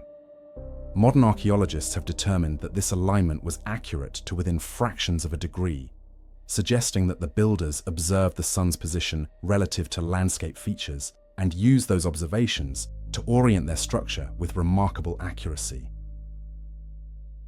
What makes the Newgrange alignment particularly significant for understanding Samhain is that the structure appears to have been oriented not only to the winter solstice, but also to other crucial times in the Celtic calendar. Analysis of the structure suggests that it may have been positioned to receive solar illumination at other significant moments in the annual cycle, particularly around the times of Beltane and Samhain. If this analysis is correct, then Newgrange functioned as a sophisticated astronomical calendar, with different chambers or passages of the structure becoming illuminated at crucial moments in the seasonal and spiritual cycle that governed Celtic civilization. This suggests that the builders of Newgrange understood the year not as an arbitrary division of time, but as a cosmological structure in which certain moments possessed particular significance. The fact that Newgrange continued to be used in Celtic times, thousands of years after its original construction, suggests that Celtic peoples recognized and honored the astronomical knowledge that their predecessors had encoded into the structure. The passage leading into the heart of Newgrange carries profound symbolic significance that extends beyond its practical function as an architectural feature. The passage can be understood as representing the journey into the Otherworld, a descent into the earth that symbolically represents crossing from the visible realm into the invisible. The darkness of the passage contrasts sharply with the illumination of the chamber, suggesting transformation and revelation. Walking through the passage into the illuminated chamber could be experienced as a spiritual journey, a movement from ignorance into knowledge, from darkness into light. The timing of this illumination, occurring at the winter solstice when darkness is most complete, and potentially at Samhain when the veil between worlds is thinnest, suggests that the chamber served as a place where individuals could encounter direct evidence of celestial order and cosmological significance. For those standing in the chamber during the moments of solar illumination, the experience would have been profound and transformative, revealing the deep order underlying apparent chaos and demonstrating that human activity could be coordinated with cosmic cycles in ways that transcended ordinary comprehension. Archaeological evidence suggests that Newgrange was used for ritual purposes throughout its long history. Cremated remains of individuals have been found within the chamber, suggesting that it may have served as a burial place for important individuals, or as a site where the dead were commemorated and honored. The presence of these remains in the very chamber that experienced solar illumination at crucial times in the year suggests that death and commemoration of the dead were intimately connected to the celestial cycles marked by the structure's alignment. This is particularly significant for understanding Samhain, a time when the dead were understood to walk among the living, and when communication across the boundary between living and otherworld intensified. If Newgrange was used for rituals involving the dead and commemoration of ancestors, and if this usage coincided with the Samhain season when the veil between worlds grew thin, then Newgrange represented a location of particular power and significance during the dark season. The relationship between Newgrange and other megalithic monuments in the Boyne Valley suggests that this was a landscape of extraordinary spiritual and astronomical significance. Other passage tombs in the region show evidence of similar astronomical alignments, suggesting the builders of these structures shared a common understanding of cosmological principles and a shared commitment to encoding those principles into permanent stone structures. The concentration of these monuments in a particular region indicates that this was a center of ritual activity and astronomical observation, a place where knowledge about the heavens was carefully preserved and transmitted. The fact that Celtic peoples continue to inhabit and use these structures thousands of years after their construction suggests a profound continuity of spiritual and cosmological understanding across vast stretches of time. Newgrange demonstrates that the Celtic peoples who observed Samhain were heirs to an ancient tradition of astronomical knowledge and ritual practice that extended back into prehistory. The precise alignments of these ancient structures reveal that humans living in Iron Age Ireland were participating in a cosmological tradition that had been carefully preserved and maintained for millennia. The Samhain festival itself can be understood as part of this ancient astronomical and spiritual tradition, a ritual observance that aligned human activity with celestial cycles and that recognized the deep order underlying the apparent chaos of natural phenomena. When Celtic peoples gathered to observe Samhain, they were not participating in a practice invented in their own era, but rather maintaining a tradition that connected them to their ancient ancestors and to the cosmic order that those ancestors had struggled to comprehend and incorporate into their own lives. Newgrange stands not in isolation, but rather as the most prominent member of a vast network of megalithic structures that stretch across the Irish landscape. Throughout the Boyne Valley and in other regions of Ireland, passage tombs and standing stones dot the terrain, creating a landscape that archaeologists and historians have only recently begun to understand as an intentional and sophisticated system of astronomical observation and ritual practice. These structures, built across a span of centuries during the Neolithic period, suggest that the people who constructed them shared a common understanding of cosmological principles and possessed a commitment to preserving and transmitting knowledge across generations through the permanent medium of stone. The presence of these monuments, maintained and used continuously throughout the centuries that followed their construction, testifies to the reverence with which later peoples, including the Celtic populations who inhabited Ireland during the Iron Age, regarded these ancient structures. The stones themselves became markers of continuity, physical evidence that knowledge persisted across the vast gulf of time, separating the builders from those who would inherit and honor their work. The passage tombs of the Boyne Valley form a distinct group of megalithic structures, with Newgrange being the largest and most complex, but others such as Knowth and Dowth, possessing their own astronomical alignments and ritual significance. Knowth, located approximately 1 kilometre east of Newgrange, is an enormous passage tomb containing 2 passages that extend toward the centre of the mound, both oriented according to astronomical principles similar to those governing Newgrange's construction. Analysis of Knowth suggests that it may have been aligned to capture sunlight at the spring and autumn equinoxes, moments of balance between light and darkness that held profound significance in Celtic cosmology. Dowth, the third major passage tomb in the valley, appears to have been oriented to the setting sun at the winter solstice, creating an illumination pattern that complemented and completed the astronomical observations possible through Newgrange and Noth. Together, these three monuments created a sophisticated astronomical system, a permanent calendar that allowed those who possessed the knowledge to interpret the structures to track the progression of seasons and to identify the crucial moments marked by Celtic ritual observances. Beyond the major passage tombs, Ireland contains numerous other megalithic monuments that suggest a landscape intentionally organised according to cosmological principles. Standing stones known as menhirs dot the countryside, often positioned in ways that suggest deliberate astronomical alignment or symbolic significance. Stone circles, some composed of hundreds of individual stones, mark locations that held particular ritual importance.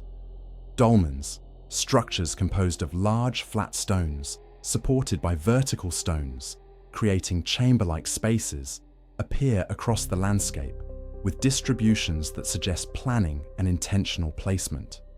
Some of these dolmens were certainly used for burial purposes, but others appear to have served ritual functions related to astronomical observation or communication with supernatural forces.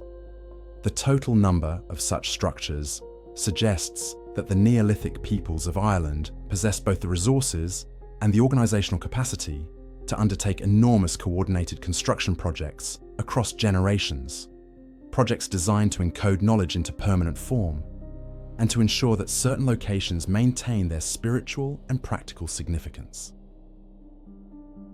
What becomes apparent when one surveys this landscape of ancient monuments is that the places where Samhain rituals would later be observed, the hilltops where bonfires burned, the sacred clearings where communities gathered, the locations marked as thin places where the boundary between worlds grew permeable, were often sites that had been marked and maintained since the Neolithic period. In many cases, Celtic communities built their ritual centres at locations where Neolithic structures already stood, suggesting a conscious decision to honour and incorporate the ancient sites into their own spiritual practice. The presence of a Neolithic monument at a particular location would have marked that place as inherently sacred, as a location where the boundary between visible and invisible worlds had already been recognised and formalised through the commitment of massive resources and generations of labour.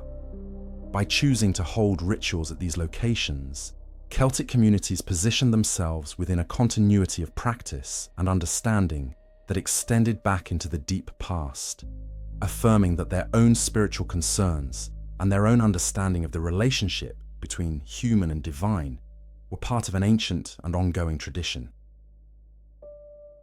The continued use of these ancient monuments by Celtic peoples demonstrates something profound about the nature of cultural transmission and the persistence of spiritual understanding across vast spans of time. Despite the fact that thousands of years separated the Neolithic builders from the Celtic Iron Age peoples, despite the vastly different languages, social organizations, and material cultures that characterize these populations, there was continuity in the recognition that certain places were sacred, that certain moments in the annual cycle possessed cosmic significance, and that ritual observation of these moments constituted an essential component of social and spiritual life.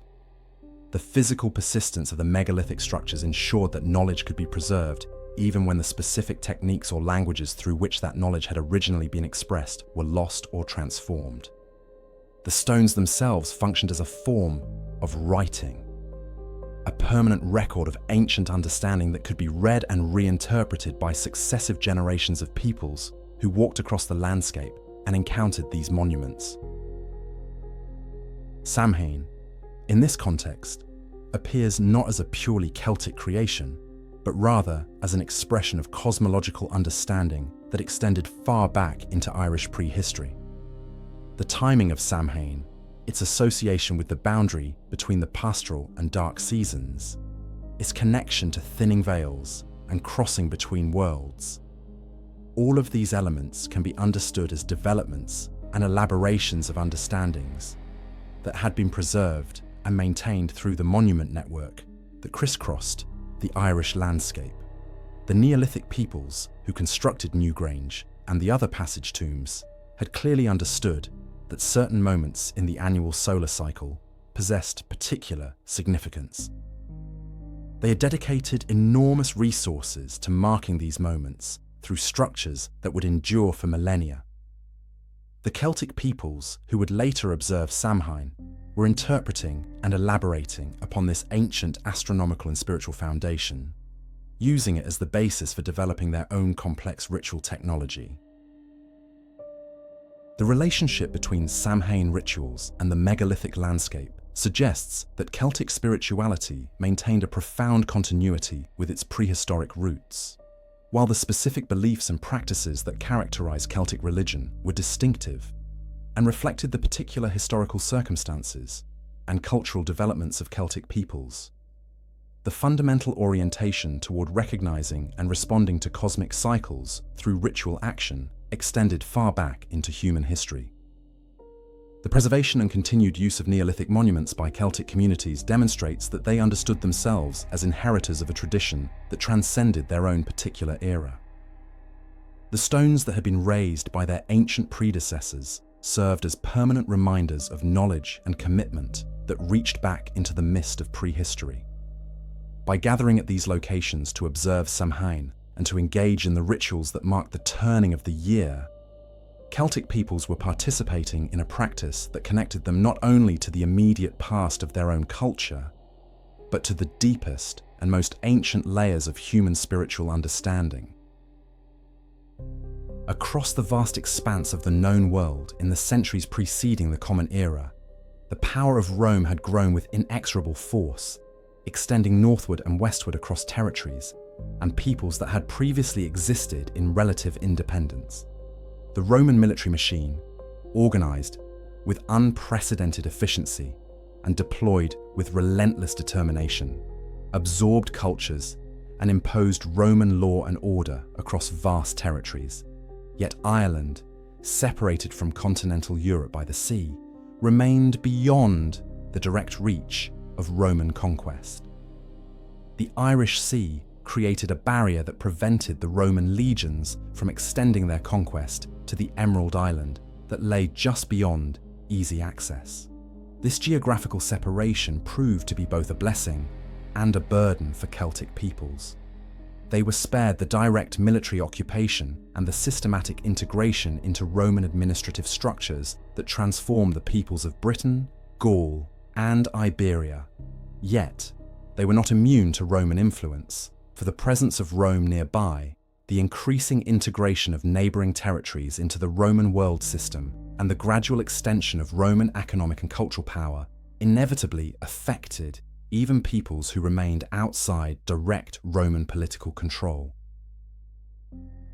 Britain, lying directly to the east of Ireland and separated only by the relatively narrow Irish Sea, fell under Roman dominion in phases beginning with Julius Caesar's expeditions and continuing through the more systematic conquest undertaken by the Emperor Claudius in the 1st century of the Common Era. The Roman occupation of Britain created a new situation for Celtic peoples, both those living in Britain itself and those across the sea in Ireland.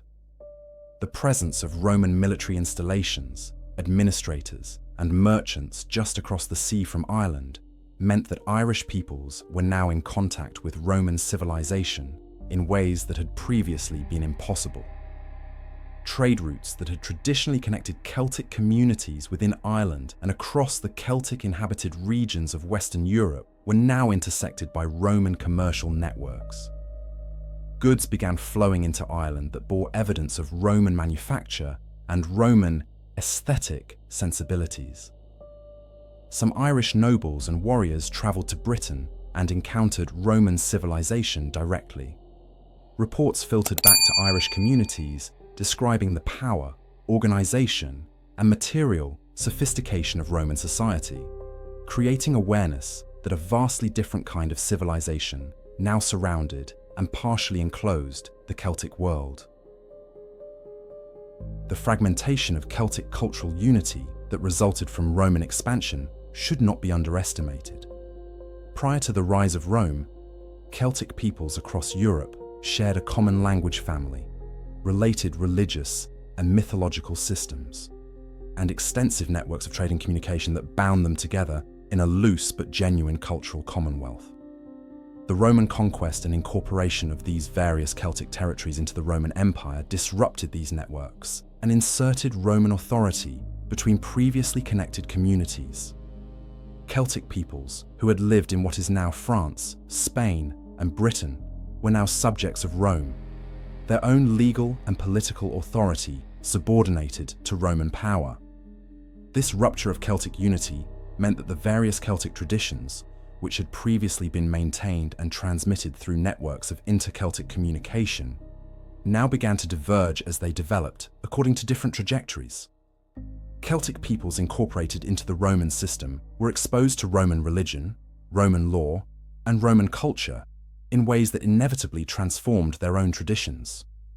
Those Celtic peoples who remained outside the Roman system, including the Irish, were affected indirectly through the disruption of their traditional networks and through the increasing pressure to adapt to a world in which Roman power was the dominant force.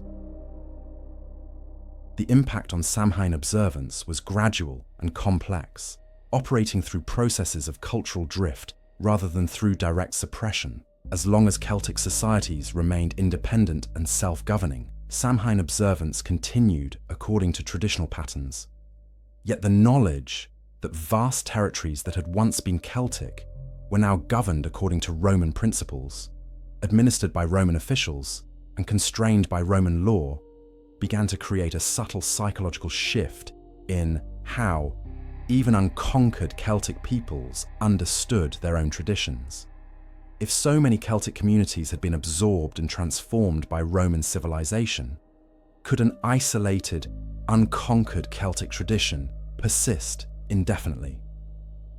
The very fact that Celtic peoples were increasingly surrounded by Roman power and Roman influence meant that isolation became more difficult and increasingly appeared unsustainable. Some Irish nobility began travelling to Britain and to continental territories to engage in trade or to observe Roman civilization directly. Their reports of Roman power and sophistication created a context in which Celtic traditions began to be perceived, not as universal and timeless, but rather as particular and potentially vulnerable. Roman writers began to record observations about Celtic practices and beliefs, including references to Samhain-like observances among Celtic peoples. These written accounts, created from the perspective of Roman observers with limited understanding of Celtic spirituality, and often motivated by a desire to portray Celtic peoples as primitive or barbaric, began to circulate through the Mediterranean world and among educated Romans. The very act of writing about Celtic practices in Roman texts subjected those practices to Roman interpretation and evaluation. What Celtic peoples understood as sophisticated spiritual technologies were sometimes portrayed in Roman sources as crude superstitions or examples of primitive irrationality. This process of textual representation began to create an alternative narrative of Celtic traditions, a narrative that existed in written form in languages foreign to the traditions themselves, and that was subject to Roman frameworks of interpretation. For Celtic peoples who encountered these Roman accounts of their own practices, the experience must have been disorienting. Their traditions suddenly reflected back to them through a foreign perspective and frequently subjected to implicit or explicit judgment. The economic integration of Celtic territories into Roman systems began to affect even communities that remained politically independent. Trade with Roman merchants required adaptation to Roman preferences and standards. Economic competition with Roman goods began to affect traditional Celtic craftsmanship and manufacturing. The accumulation of wealth and power began to shift toward those individuals and communities that could most effectively participate in Roman trade networks. This economic transformation began to create social divisions within Celtic communities, between those who were oriented toward participation in the Roman system and those who sought to preserve traditional Celtic economic patterns and structures. These divisions began to manifest in religious and cultural practice as well. Individuals and families that had gained status and wealth through participation in Roman trade were sometimes more inclined toward cultural accommodation and experimentation with aspects of Roman civilization, while those whose power was based on traditional Celtic social structures and spiritual authority were more conservative in their orientation. These internal tensions began to create fissures in the united front that Celtic societies had previously maintained toward external forces. The most significant impact of Roman presence on Celtic civilization was perhaps indirect and long-term, rather than immediate and dramatic. Roman power and Roman civilization created a context in which the previously self-contained and self-confident Celtic world was forced to confront the reality that other forms of civilization and social organization existed and possessed power that exceeded Celtic capacity to resist. This knowledge planted seeds of uncertainty about the inevitability and universality of Celtic traditions. If vast territories that had once been firmly Celtic were now governed by foreign rulers according to foreign principles, could the same eventually happen in Ireland? Could Celtic traditions persist indefinitely, or were they ultimately destined to be absorbed and transformed by more powerful neighbouring civilizations?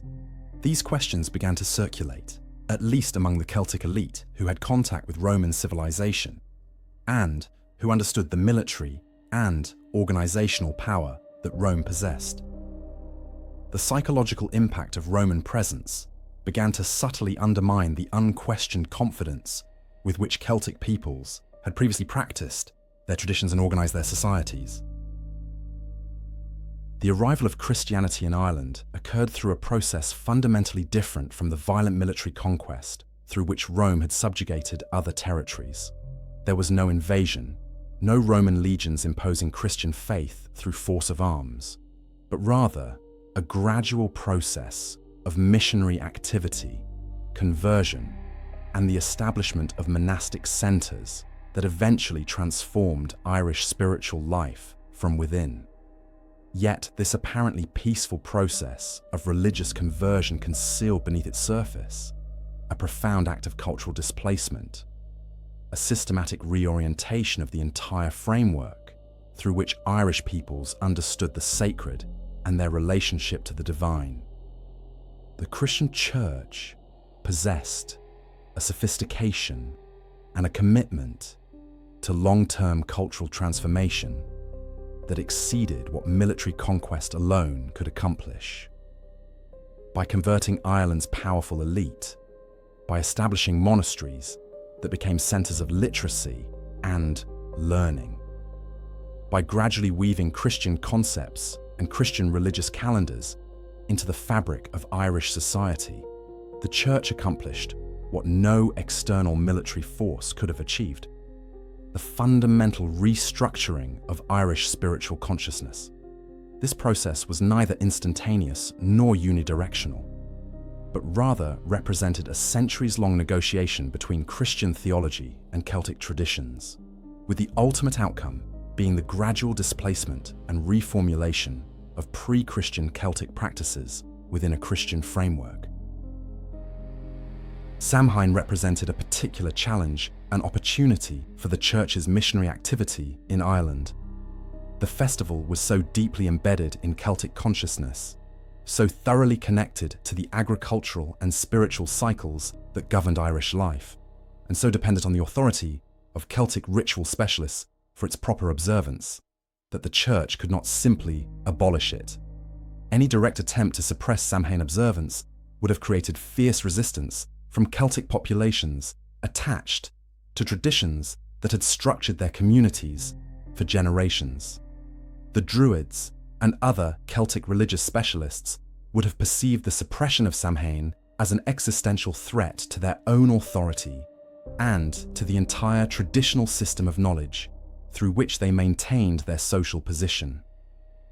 A head-on confrontation would have been strategically disadvantageous for the Church, particularly in the early phases of Christian expansion, when the faith still lacked the institutional power to simply impose its will through force. Instead, the Church employed a more subtle and ultimately more effective strategy. It incorporated Samhain into the Christian religious calendar through a process of reinterpretation and renaming. What had been the Celtic festival marking the boundary between seasons and the thinning of veils would gradually become All Hallows Eve, the vigil before All Saints' Day, a feast day devoted to Christian spiritual purposes, rather than to the older Celtic cosmological concerns.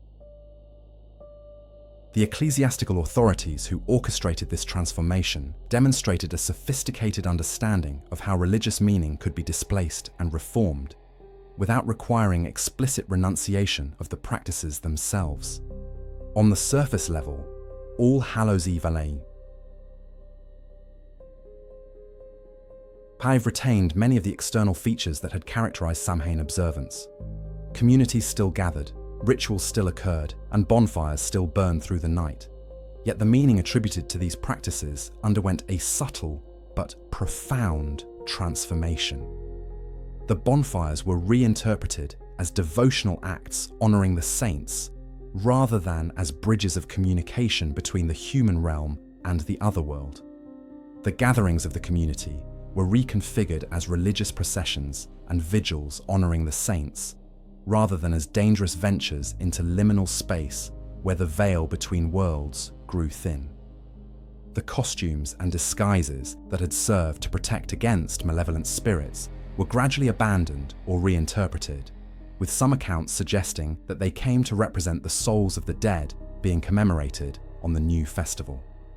The fundamental cosmological framework underlying Celtic Samhain observance, the understanding that certain nights allowed crossing between visible and invisible worlds, and that rituals performed at these times possessed cosmic significance, was gradually displaced by a Christian framework in which the significant boundary was between sainthood and ordinary human life, and in which the primary spiritual concern was salvation and the afterlife, rather than the thinning of veils between worlds.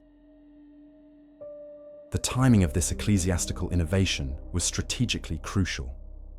The 1st of November was designated as All Saints' Day in the Christian calendar, and the evening before this feast day became All Hallows Eve. This positioning placed the Christian observance directly adjacent to the date when Samhain would have been celebrated, creating a situation in which Christian and pre-Christian observances overlapped temporally. Communities could participate in the now Christianized All Hallows Eve celebrations without necessarily abandoning all connection to their ancestral traditions.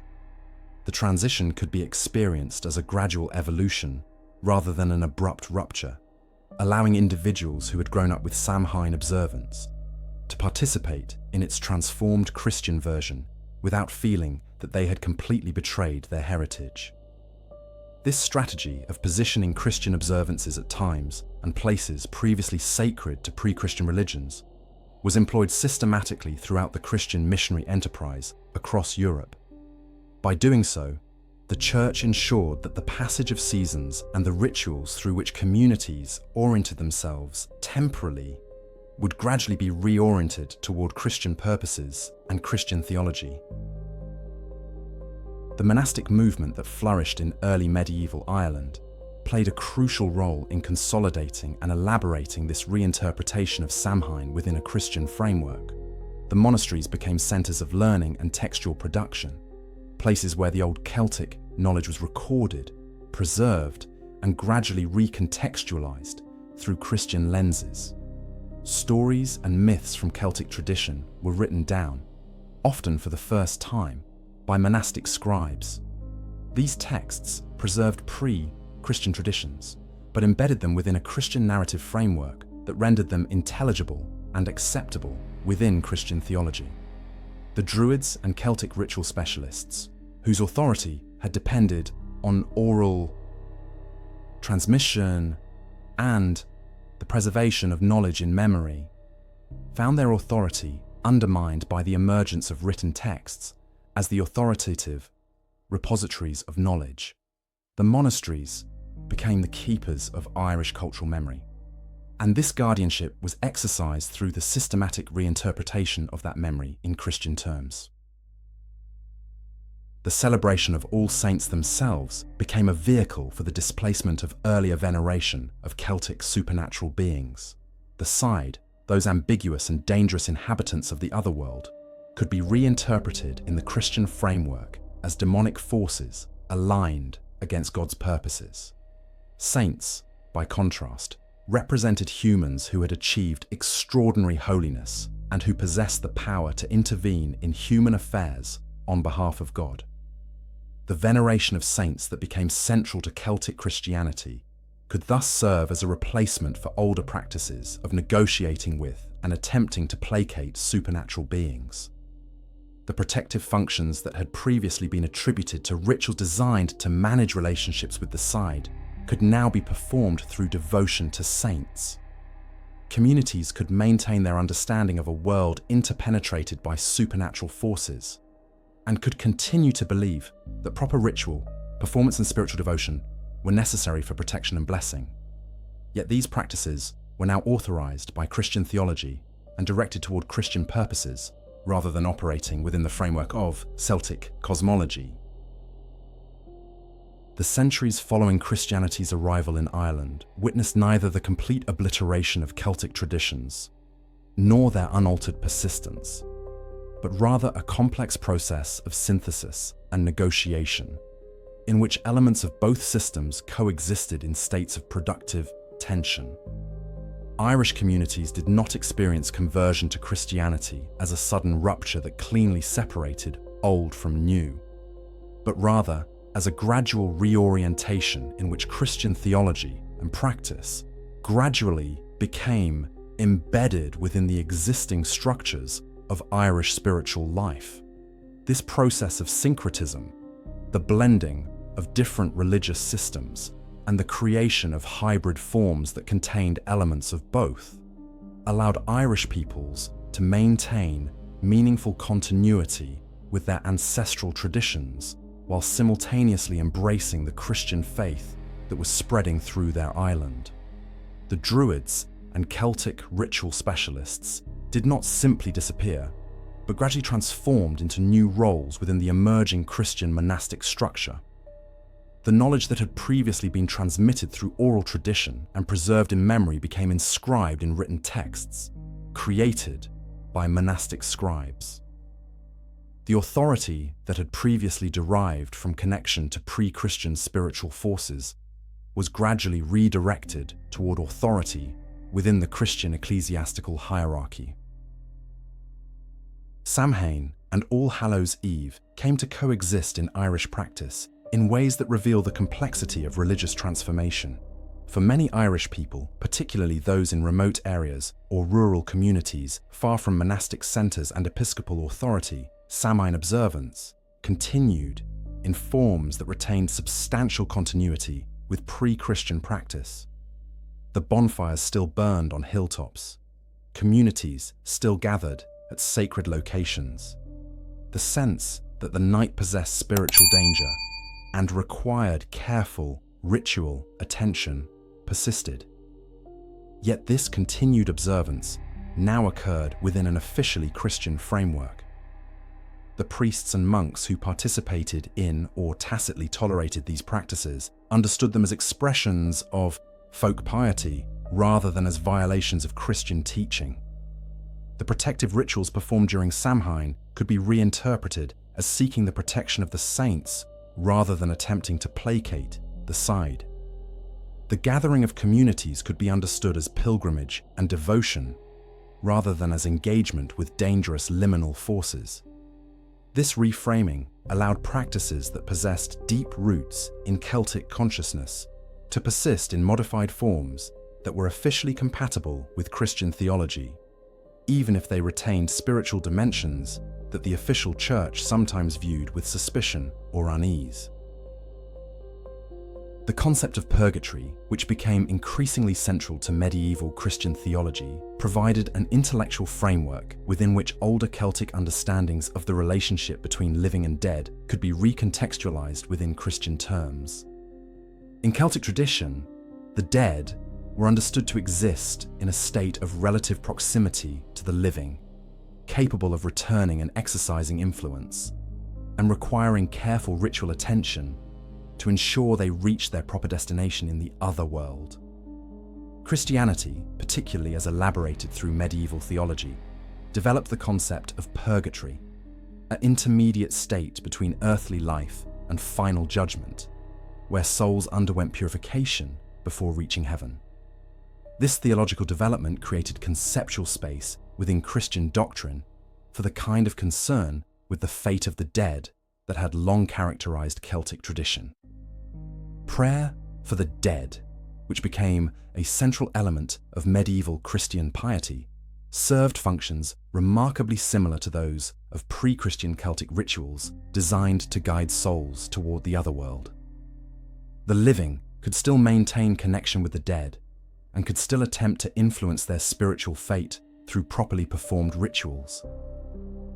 The difference was that these rituals were now authorized by Christian theology and directed toward Christian purposes rather than operating within a pagan framework. The veneration of saints in Irish Christianity, particularly the veneration of local saints connected to particular territories and communities, provided a means through which older devotional practices and territorial spiritual associations could be preserved within a Christian context. Each parish or region often had a patron saint, and these saints frequently occupied positions of spiritual significance in local communities that were reminiscent of the roles that had previously been occupied by Celtic deities or Síde beings.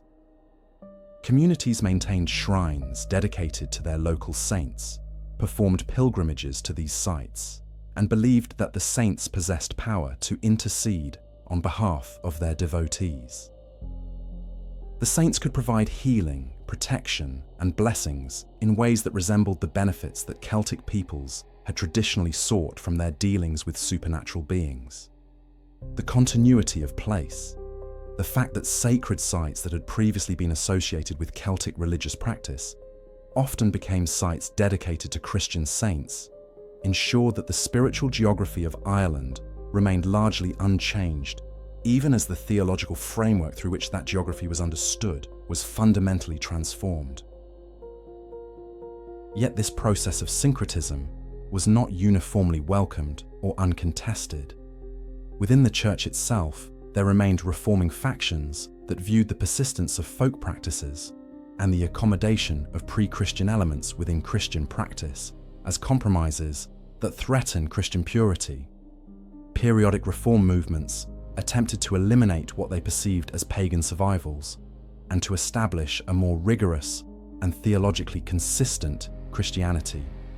These reform efforts sometimes targeted folk practices around Samhain and All Hallows Eve, attempting to eliminate elements that seemed too continuous with pre-Christian observance. Such reform efforts were typically only partially successful, as the deep roots of Samhain in Irish consciousness and its integration into the rhythms of Irish community life meant that suppression proved extremely difficult. Communities often found ways to maintain their traditional practices, even in the face of ecclesiastical prohibition, perhaps modifying them superficially to ensure they appeared compatible with Christian theology while preserving their essential spiritual character. This ongoing negotiation between reformers seeking to eliminate folk practices and communities seeking to maintain their traditions continued throughout the medieval period and beyond. The integration of Celtic and Christian elements created a distinctive form of Irish Christianity that retained characteristics quite different from Christianity as it developed in other regions.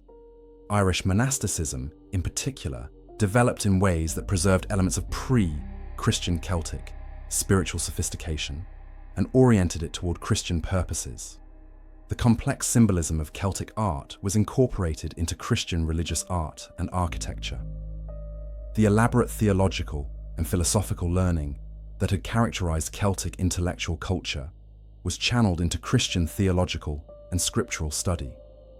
The reverence for nature and the cosmos that had characterized Celtic spirituality found expression in Irish Christian poetry and meditation on creation.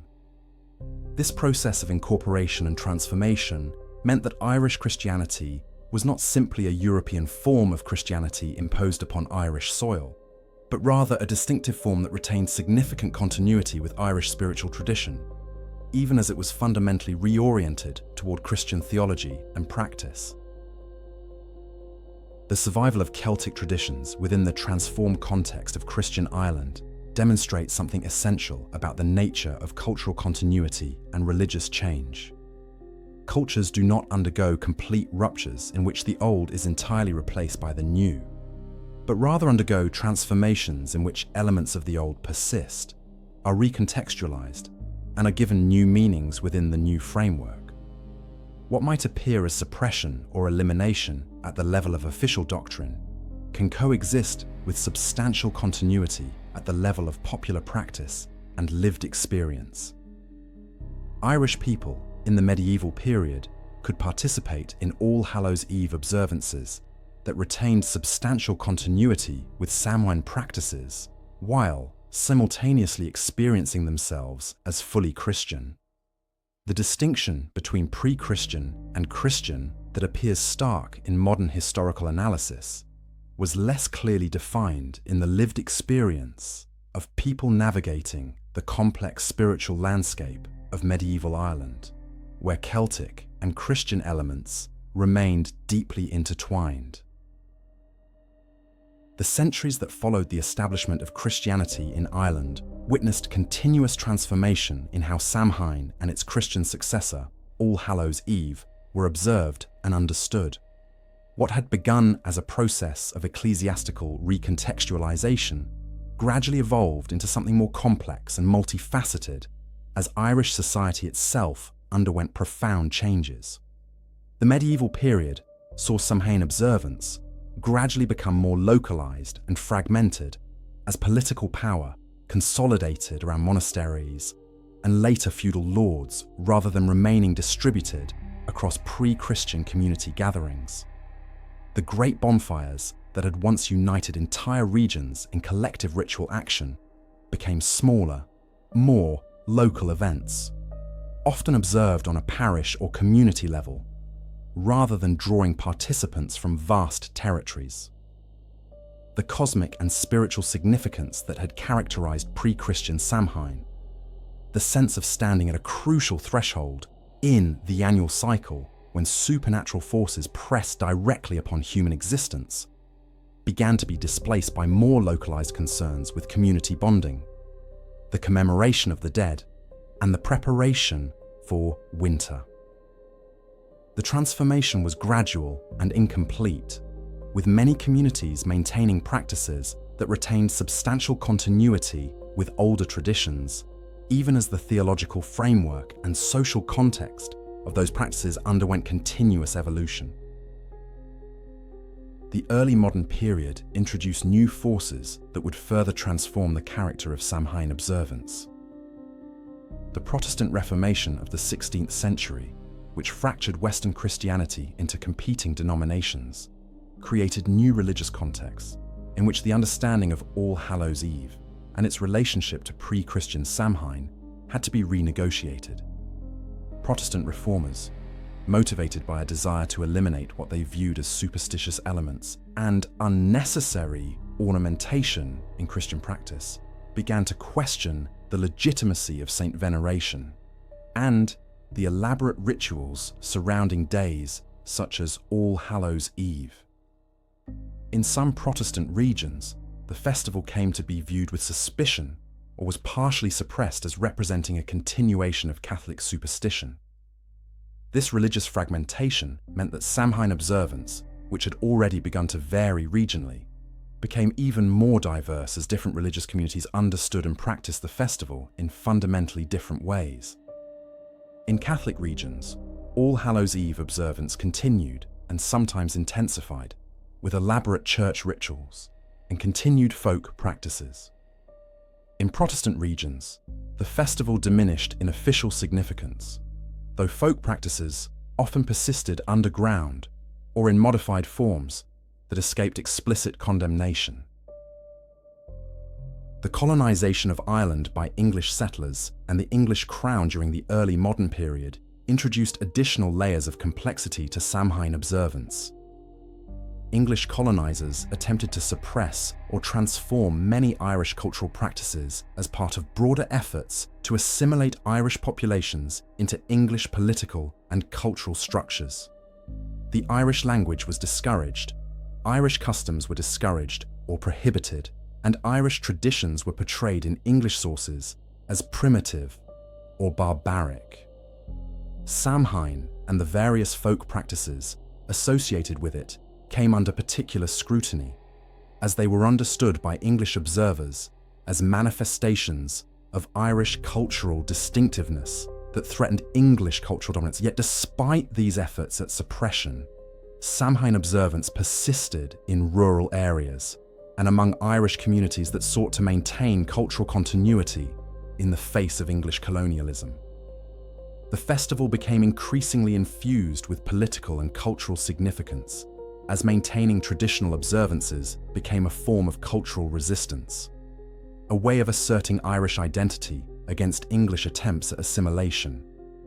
In this sense, Samhain transformed from a purely spiritual and seasonal observance into something that carried explicit political dimensions, with the maintenance of traditional practices becoming an assertion of Irish cultural autonomy and independence.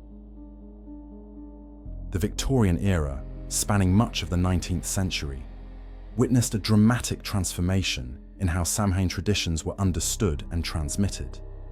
The rise of folklore as an academic discipline during this period led to increased systematic recording and study of traditional practices among rural populations.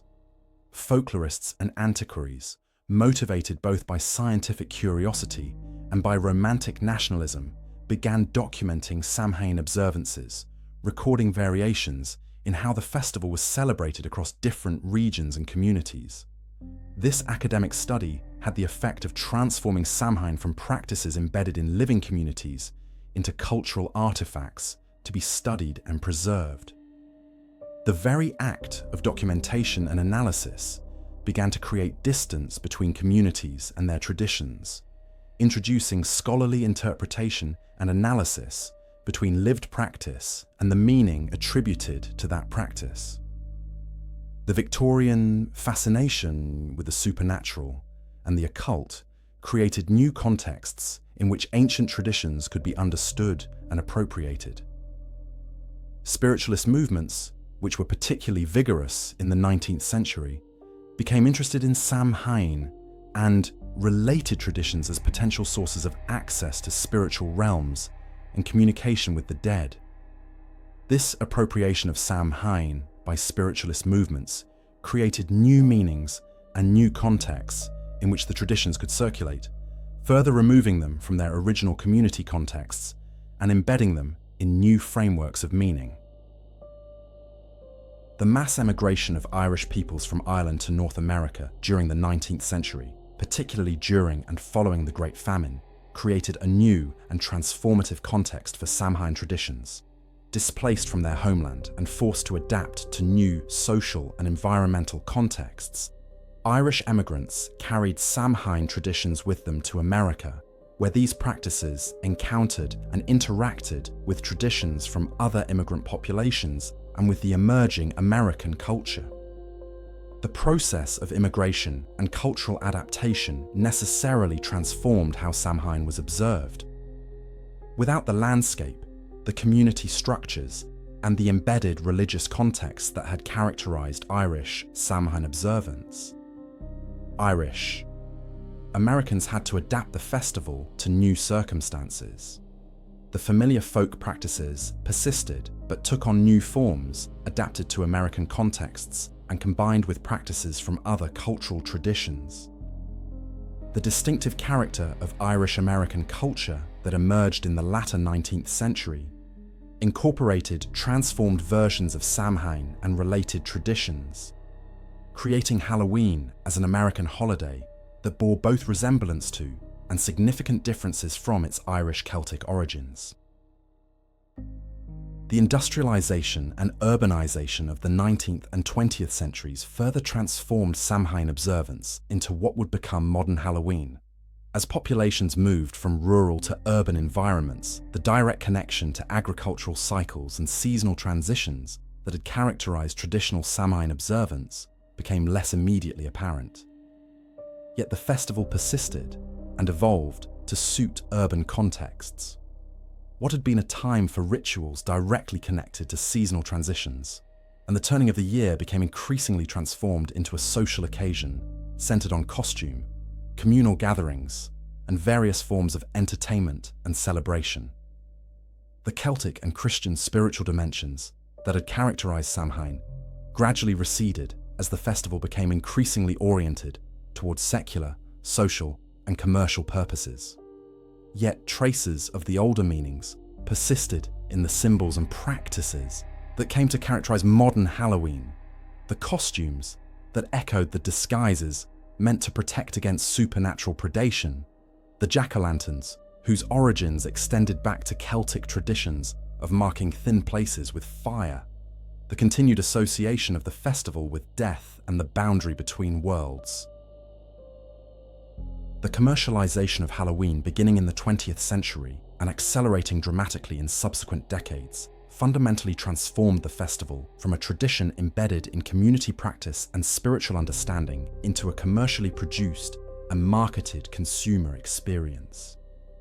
The costumes, candies, decorations, and various paraphernalia associated with modern Halloween became products manufactured and sold through commercial channels, transforming the festival into an economic event as well as a cultural and social one.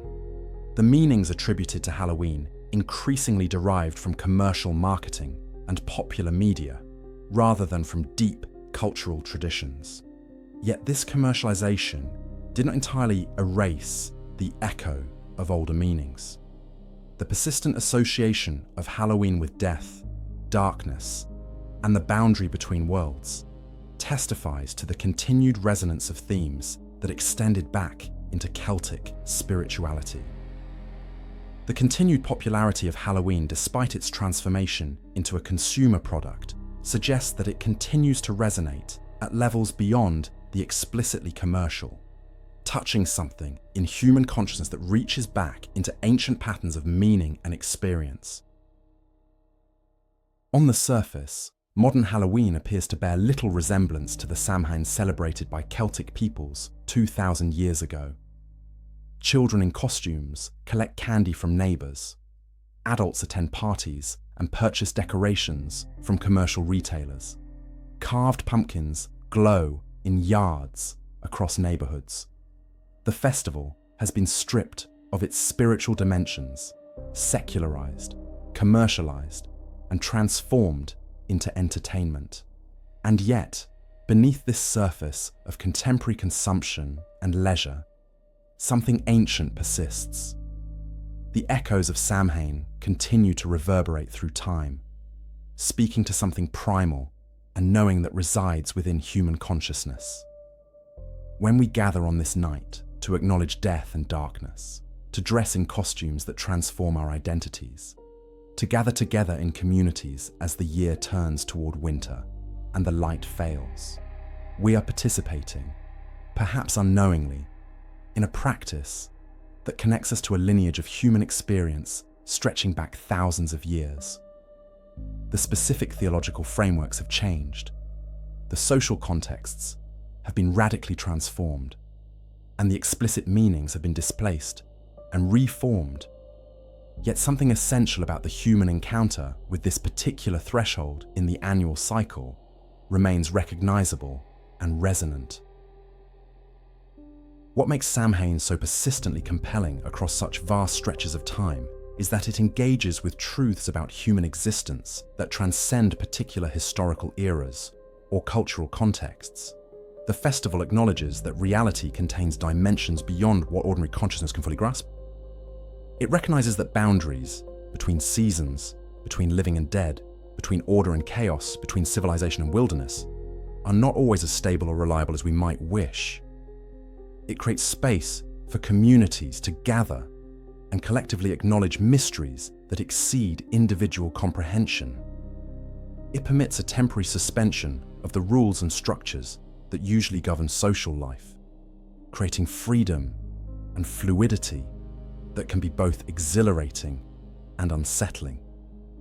These dimensions of Samhain remain present even in modern Halloween, though often in forms so transformed as to be scarcely recognizable.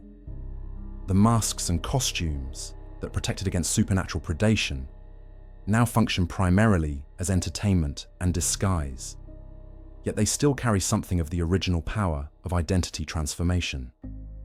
The gathering of communities, now often organized through commercial establishments rather than through local ritual tradition, still creates connection and collective experience.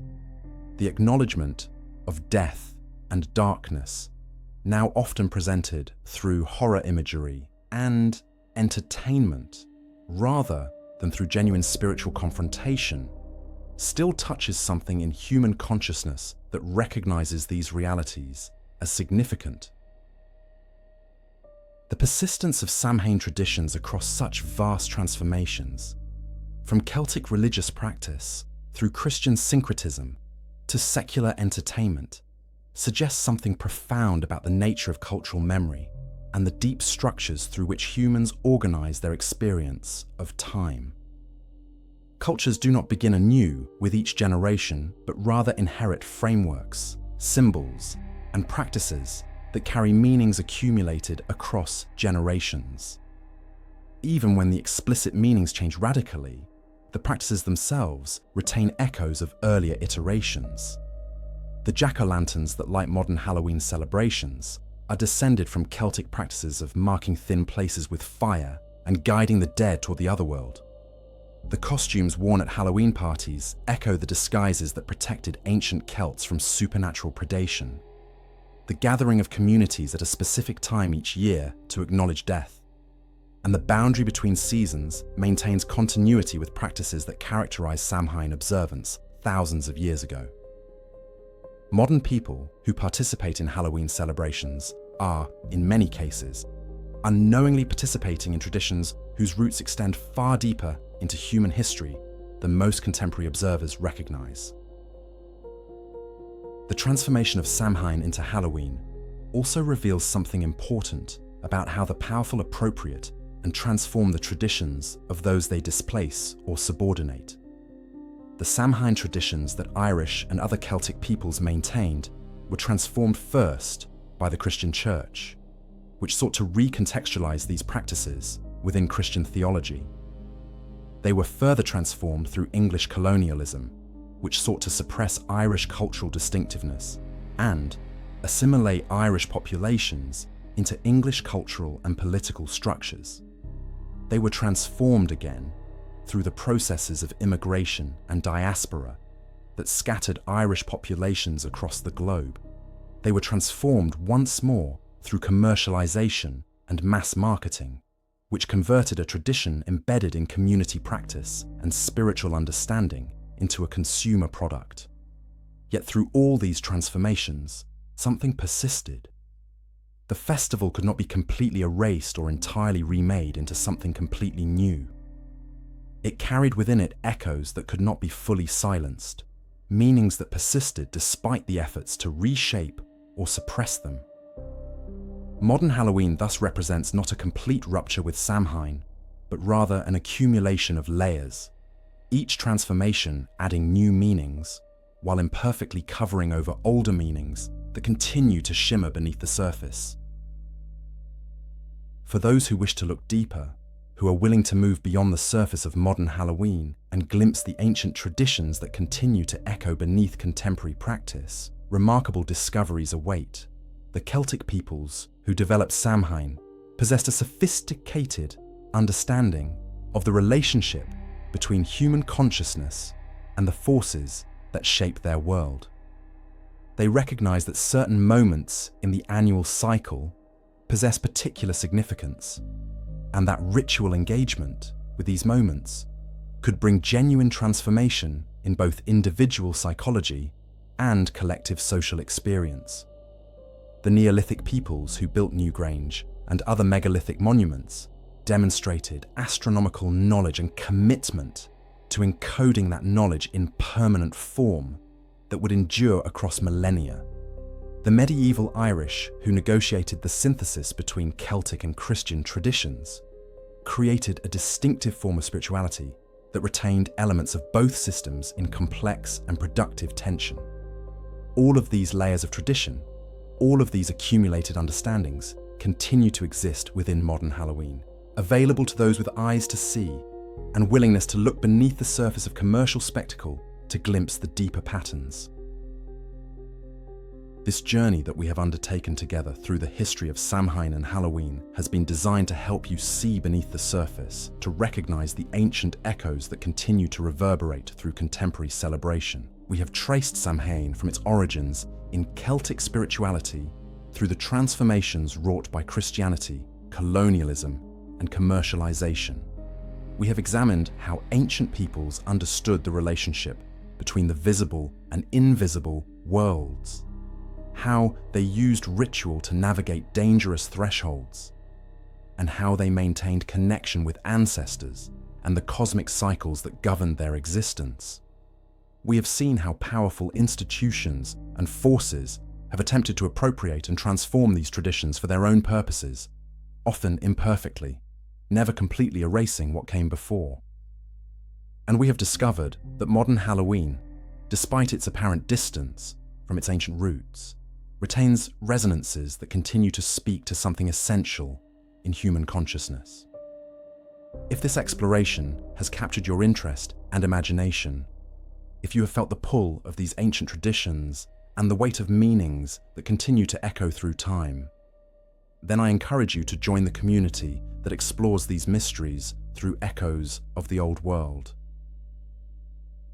On this channel, we continue the work of looking deeper into the forgotten histories and ancient traditions that have shaped human consciousness and culture. We explore the wisdom of peoples whose names have largely been erased from history, whose languages have disappeared, whose ways of understanding the world have been displaced by newer systems and structures, yet their insights persist. Their understanding of the relationship between human and nature, their recognition of the sacred in creation, the willingness to acknowledge mystery and complexity rather than reducing reality to simplified certainties. These dimensions of ancient consciousness continue to offer resources for contemporary understanding. We invite you to subscribe to Echoes of the Old World, to join a community of individuals who recognize that looking backward into deep time is not a retreat from contemporary concerns, but rather a way of accessing wisdom that can illuminate present experience. Share your thoughts in the comments section. What aspects of Samhain's history resonate most powerfully with you? From what part of the world are you watching this exploration? What other ancient traditions and forgotten histories would you like us to explore together? Your engagement, your curiosity, and your willingness to question and explore are what keep these echoes alive and resonating through time.